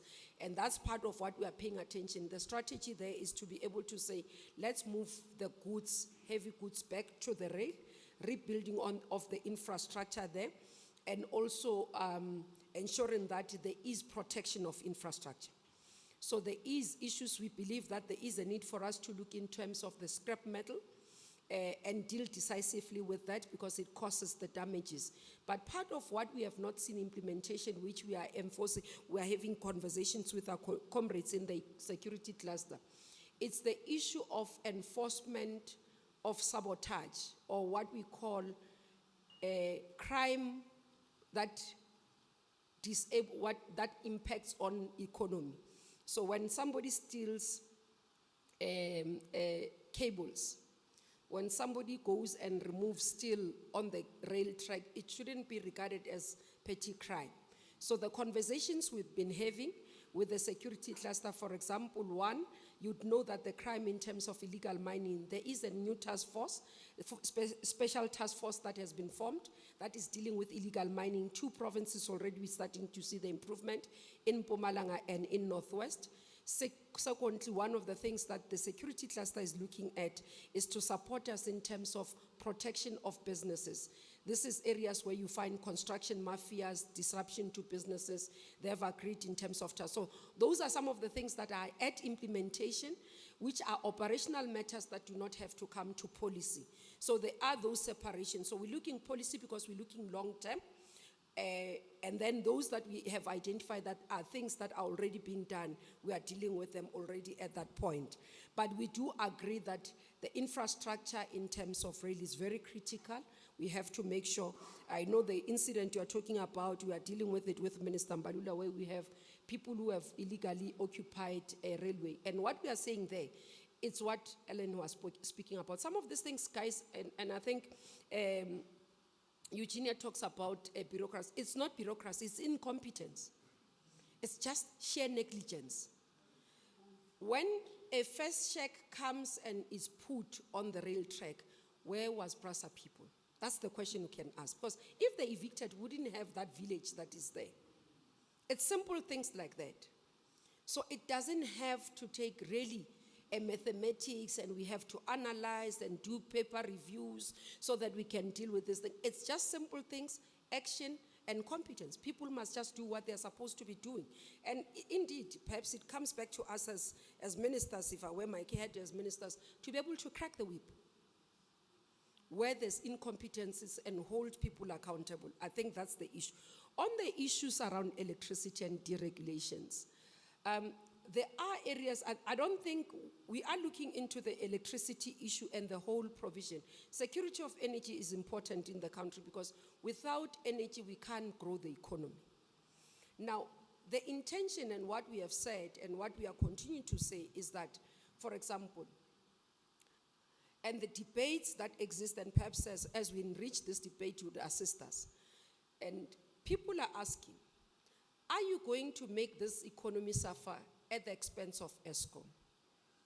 You'll protect ESCOM at whatever it takes so that you can, and then the economy suffer. Or what is it that can be done? Others are talking about maybe there must be an alternative. But the issue, there are three parts of energy, electricity. Let's take ESCOM. It's the generation, then it's the issue of transmission as well. Part of the issue that we believe from our side as the organization is that transmission remains very critical because it's what you allow to be able to give in terms of distribution. So we'll be able to connect to the houses. Your issue around sustainability of ESCOM is what we have to deal with. Currently, ESCOM's balance sheet is what we worried about because the issue of the debt, it threatens the sovereignty of the country because if we are to say we can't generate, ESCOM says can't generate enough income, it means that the lenders will say we are recalling our debt, and because we are the guarantee, we have provided the guarantees, it means we must provide that money from the fiscal. So it does worry us because there's more conversation, and that's what we can have. It's more conversation about how do we protect the economy, how do we get business going, because people are losing jobs. What do you do? And that's why we emphasize even the issue of management of demand, from ESCOM, maintenance of the plants, making sure that we get the skills back. And Mr. Gordon, Comrade PG, would have spoken a few weeks ago about even the issue around skills, the sabotage, and all those issues.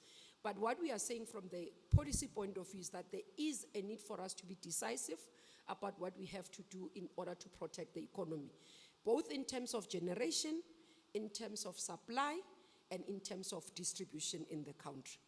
And there are various, and we are emphasizing that for us, the technologies are there, the different sources of energy are there, whether it's solar, whether it's wind, whether it's gas, whether it's coal, whether it's nuclear.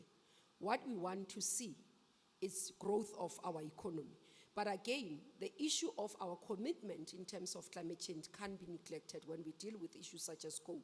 Now, are we able to bring the technologies to assist us in terms of ensuring that the coal that we utilize as it emits, it can reduce the carbon dioxide and the emissions that it reaches?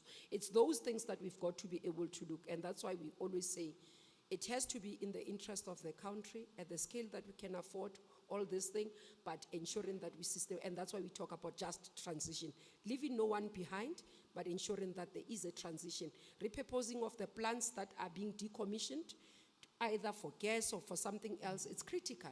So we have to deal with those issues as part of the, but you can enrich our discussions and ensure that we can be able to deal with this.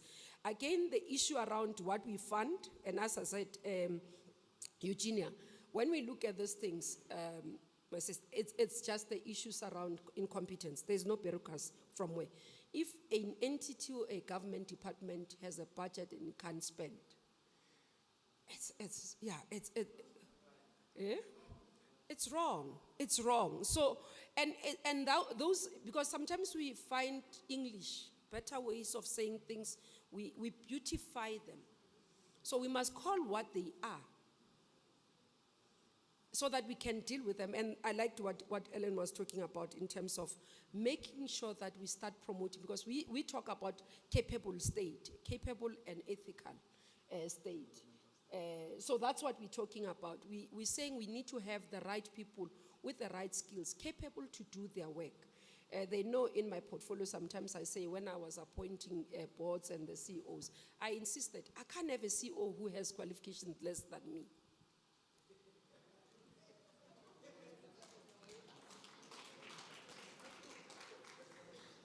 It's a technocrat. I'm a minister, I'm a politician. So that's why you'd see the advert at human settlements go out from masters above. No, you can't have a CEO with less than a master's. You can't. Am I wrong? We need the skills. And that's why you can see when we advertise about the boards, somebody was saying, where do you find them? I said, they are here, they are available professionals whom we call to come and serve, and they've availed themselves. We have found, I don't have a problem. I found skills that I was looking for. We made a call, they responded, we appointed them. You can go and ask them, majority of them, I didn't even know them, I've never heard of them. I saw their CVs, and I believed that they will add value into the portfolio. It's what we were looking for, we found them. And they're doing their work. I say to them, you are here to do the job. We will hold you accountable individually and collectively. And that's what we are doing. So issues around competence, issues around the right skills, it's important. Because in administration, I say this every time, in administration, because these are technical capacity. You see, we just set up a war room recently. And I was meeting with them this morning because we want to solve certain problems in human settlements. This, somebody was talking about a town plan. We have town planners, we have engineers, we have the former DG of Kokta is leading that war room.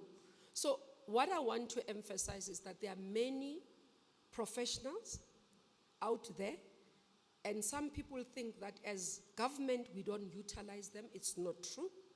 We have many of them. But equally, we do have rotten potatoes. So the issue of balancing and holding people accountable, it's important. So that does happen, but we've got to ensure that we deal with it across the state. Our weakness currently is local government. That I can say openly. And the reason I'm saying this, what exacerbated the problem, and somebody might think that because I'm an ANC member as well, I'll say, the coalition governments, comrades, are a problem. These coalition governments are an issue.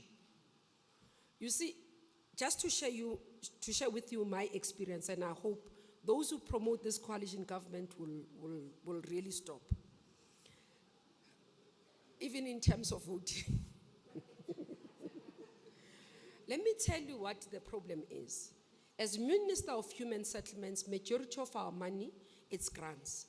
So we send grants, we send what we call USDG grant, it's Urban Development Grant, to municipalities and grant for informal settlement. Now, the municipality must put together a plan, council must sit and approve the plans and approve the budget.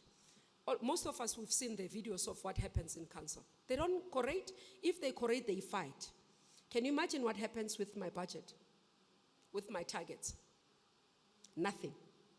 I have a municipality that built 48 houses last year in the entire, 48, not 480, 48 in the entire year.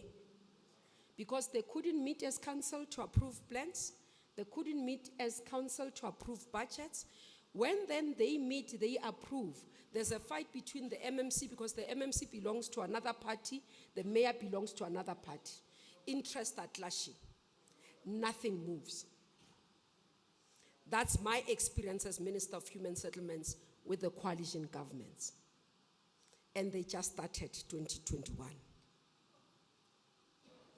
So I'm saying, that's why I'm saying local government currently, it's our problem. Non-performance and the political, previously you had non-performance. And what I'm talking about, by the way, it's metros. Ne? I'm not even referring to local or district, it's metros. So that's where the problem is. That's why I'm accepting that the issue around local government as well, we need to pay, because this is where our investors go. When they arrive there, they expect that water and electricity will be provided. They expect that their plans will be approved by municipalities they want to develop, and those things don't happen. The same way as my budget sits, waits for council approval, it's the applications for development waiting for approval by council. That's the experience. Are we going to do something about it as the ANC? We do believe that there is something that needs to be done, and I hope as we engage with the subcommittee that deals with corporate, that deals with governance, we'll be able to reflect. Muloto talks, I think the other issues I would note as comments, but the issue around DDM, yes, DDM is anchored on the Act. If you look at the Act, emphasizes corporate governance and working together. So that's the anchor of the there is a legislation that anchors DDM. It's not done outside the legislative framework. On the CCMA, we have acknowledged and we are talking about reforms. If you look at the paper under social compacting, you'll find the areas where we talk about protection of workers and all that, and review of the CCMA or reforms of the CCMA. Busiswa, on the issues of professionals, I spoke about them. On the issue of creation of banks, we are trying to create banks. We've delayed. One is the Housing Development Bank, where we're converting National Housing Finance Corporation into a bank, post office into a bank, state bank. So we're hoping that those will be encouraging. So it's 2 in the pipeline. Maybe we can meet the target of that. But what we are saying in the paper more for us is that there is a need for transformation of the financial sector. And this needs to assist us, and this is the issue. The issue is that we're having difficulty of access to credit, especially by our small business players. Our entrepreneurs are battling. Women give us feedback that they can't access credit and access to financing. An example is when government released the guarantee, credit guarantee, and the uptake was poor. So it's a basis for us to say there is a need for us to look at that sector, and we will have a specific session that focuses on that. We'll have role players from the banking sector. We are inviting them to participate and give us feedback, and also those who have been affected by some of the difficulties, so that we can be able to shape what becomes the policy to the future in ensuring that we're creating an environment for all of us to thrive as South Africans. Thanks.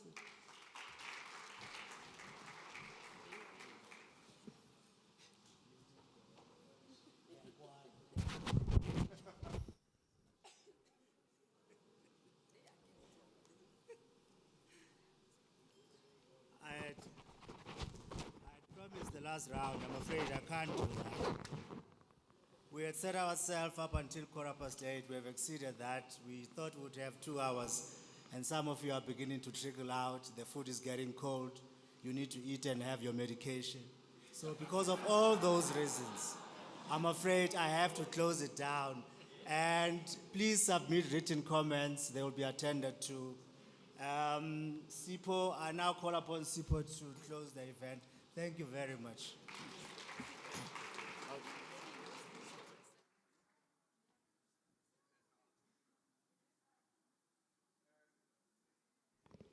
Thank you, Program Director. The reason why we requested Prof. Mgechane, we requested Prof. Mgechane to facilitate the discussion so that when he suppress the hands, you don't say, you see, they call us to suppress us. It's not the ANC, it's the University of Johannesburg. So let's be orderly. Just few issues that were raised. On the issue of the emails that were sent to the ANC, to the PBF. PBF have the help desk. When you send out the email, we give you ticketing. It has a number. And then thereafter, there's what we call tracking and tracing. So that if your issue has not been attended to, then we start to escalate it. And the manner that we do it, it goes first to the political office, and then it's traced from there. So we have the team from the PBF that is dealing with those issues. That's the first issue. The second one, it relates to the issue of the committees, and we support the idea because when we have more ideas, it's able to shape our policies. PBF has a program, we have the research and the roundtables. We will club that under that committee. But beyond PBF, there are issues that have been raised. Maybe Comrade Kenzana can also share this with the meeting. BBC engaged with PBF, and then we said to BBC, I think your issues require the involvement of the ANC. And then we had a meeting with, we called the chairperson of the subcommittee, Comrade Gwen, in the office of the DSG, and then we said, let's meet with the BBC. There's a planned follow-up meeting with South African Chamber of Commerce, because when they raise those issues, we'll be honest as PBF and say, these issues don't fall under us, they require political intervention. We'll facilitate engagement on your behalf. So that's the kind of work that we are doing. In terms of the funding, the issue that has been raised. In May, Comrade Kensi, we had a meeting with IDC. The meeting was attended by the CEO, Mr. T.P. Nchoncho, and his executive team. As PBF, we said to IDC, our subscribers send us letters that are saying to us as PBF, every time when you apply for funding, we receive letters that rejecting our request. What must we do, PBF? Because we are a subscriber. We have agreed with IDC that we are going to host a workshop with all these companies so that they can able to explain to those who are applying to say, firstly, maybe you are submitting wrong document. Those are the things that we must assist our people. And they must go further and say to those individuals, your entrepreneurs, for you to qualify, you need the following. And for this financial year, we're not going to fund these programs, but we're going to fund these programs. So those are the engagements that we're having. Not only IDC, even NEF. Actually, there are more funds in NEF that we're not even aware of. So those are the work that will be. So in the next coming months, we'll also be hosting these sessions in the form of a workshop. We even engaged with Department of Trade, Industry and Competition. We said, everyone is talking about this Africa Free Trade. Have we workshop our own South African businesses about this Africa Free Trade? So we're also planning workshops with Department of Trade and Industry and Competition. On the issue of education, we have engaged with University of Johannesburg in terms of the type of training that is required. Professor Lili in the University, Van Lili in the University of Johannesburg. We have also engaged with University of South Africa. We said to University of South Africa, we have more than 37 centers across the country. Government is talking about the township and rural economy. Are we ready for that? Are we going to provide training on those areas? Because that's a new thing. You check how the government, they are focusing on that.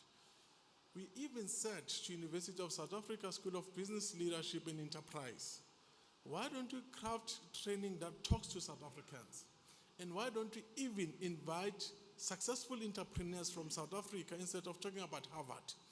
We have successful individuals like Ivan Koza, Keza Mtaung, the Maponya families, there are a lot of them. They can package a curriculum that talks to South Africans. Let's explore that. And I'm glad to say that these universities are willing to listen and start to look at the curriculum that talks to South African lessons. Because when you talk about things that are big, they might not be able to address. So this is work in progress that we're doing as PBF. Program Director. Let me close by saying thank you for navigating this seas. Minister Kubai, thank you for engaging with us, our panelists, Professor Fiona, Ndate Padi, and Mr. Mokoki. Thank you for making time to engage with us. I think what we have learned from today is that clearly this engagement strive to find lasting solution, and we'd like to encourage our participants who are present today, our guests, our honored guests, ladies and gentlemen, we want to thank you. And we believe that we believe these discussions today have opened up for us to talk more. These are not the last engagements because of the policy conference. We'll also be hosting more of this engagement as PBF. Actually, just to share with you, the next engagement is going to focus, we are having various sectoral engagement with the minister, with the head of the subcommittee. The first one is going to focus on energy. We'll communicate the dates. The second one is going to focus on food security, agriculture, agro-processing. The third sectoral engagement is going to focus on telecommunication, broadband, and ICT. There's going to be an engagement on construction sector, and there's going to be an engagement on small business and access to financing. Those are the engagements that we'll be hosting. On the 14th of June, we're planning to host the engagement on NHI, including the issue of education. The NHI and education will be led by Comrade Gwen Ramohopa, and we're also going to have various engagements that will be taken because we want the ANC policies to be owned by South Africans. So those are the engagements that we'll be hosting. We're also planning to have an event on social cohesion that will be led by President Ramaphosa, and we hope that former President Beg will be part of those discussions so that we have those kind of engagement. We'll also have the roundtables post the event. Just the last announcement from me, PBF will be hosting a gala dinner in preparation for the policy conference. We'll also be hosting the breakfast engagements at the policy conference. We have made provision for exhibitions. We have tried to lower the prices for small business to come and exhibit at the ANC conference. Without much, comrades, we have arranged the gift for our panelists. We want to thank you as a token of appreciation.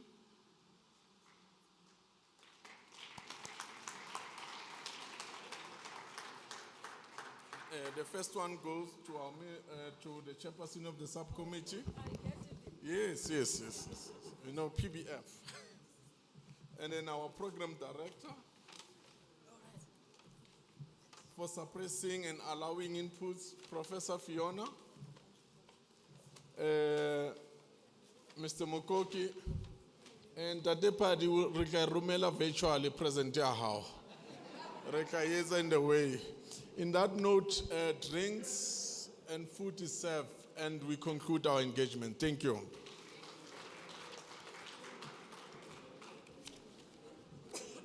Thank you.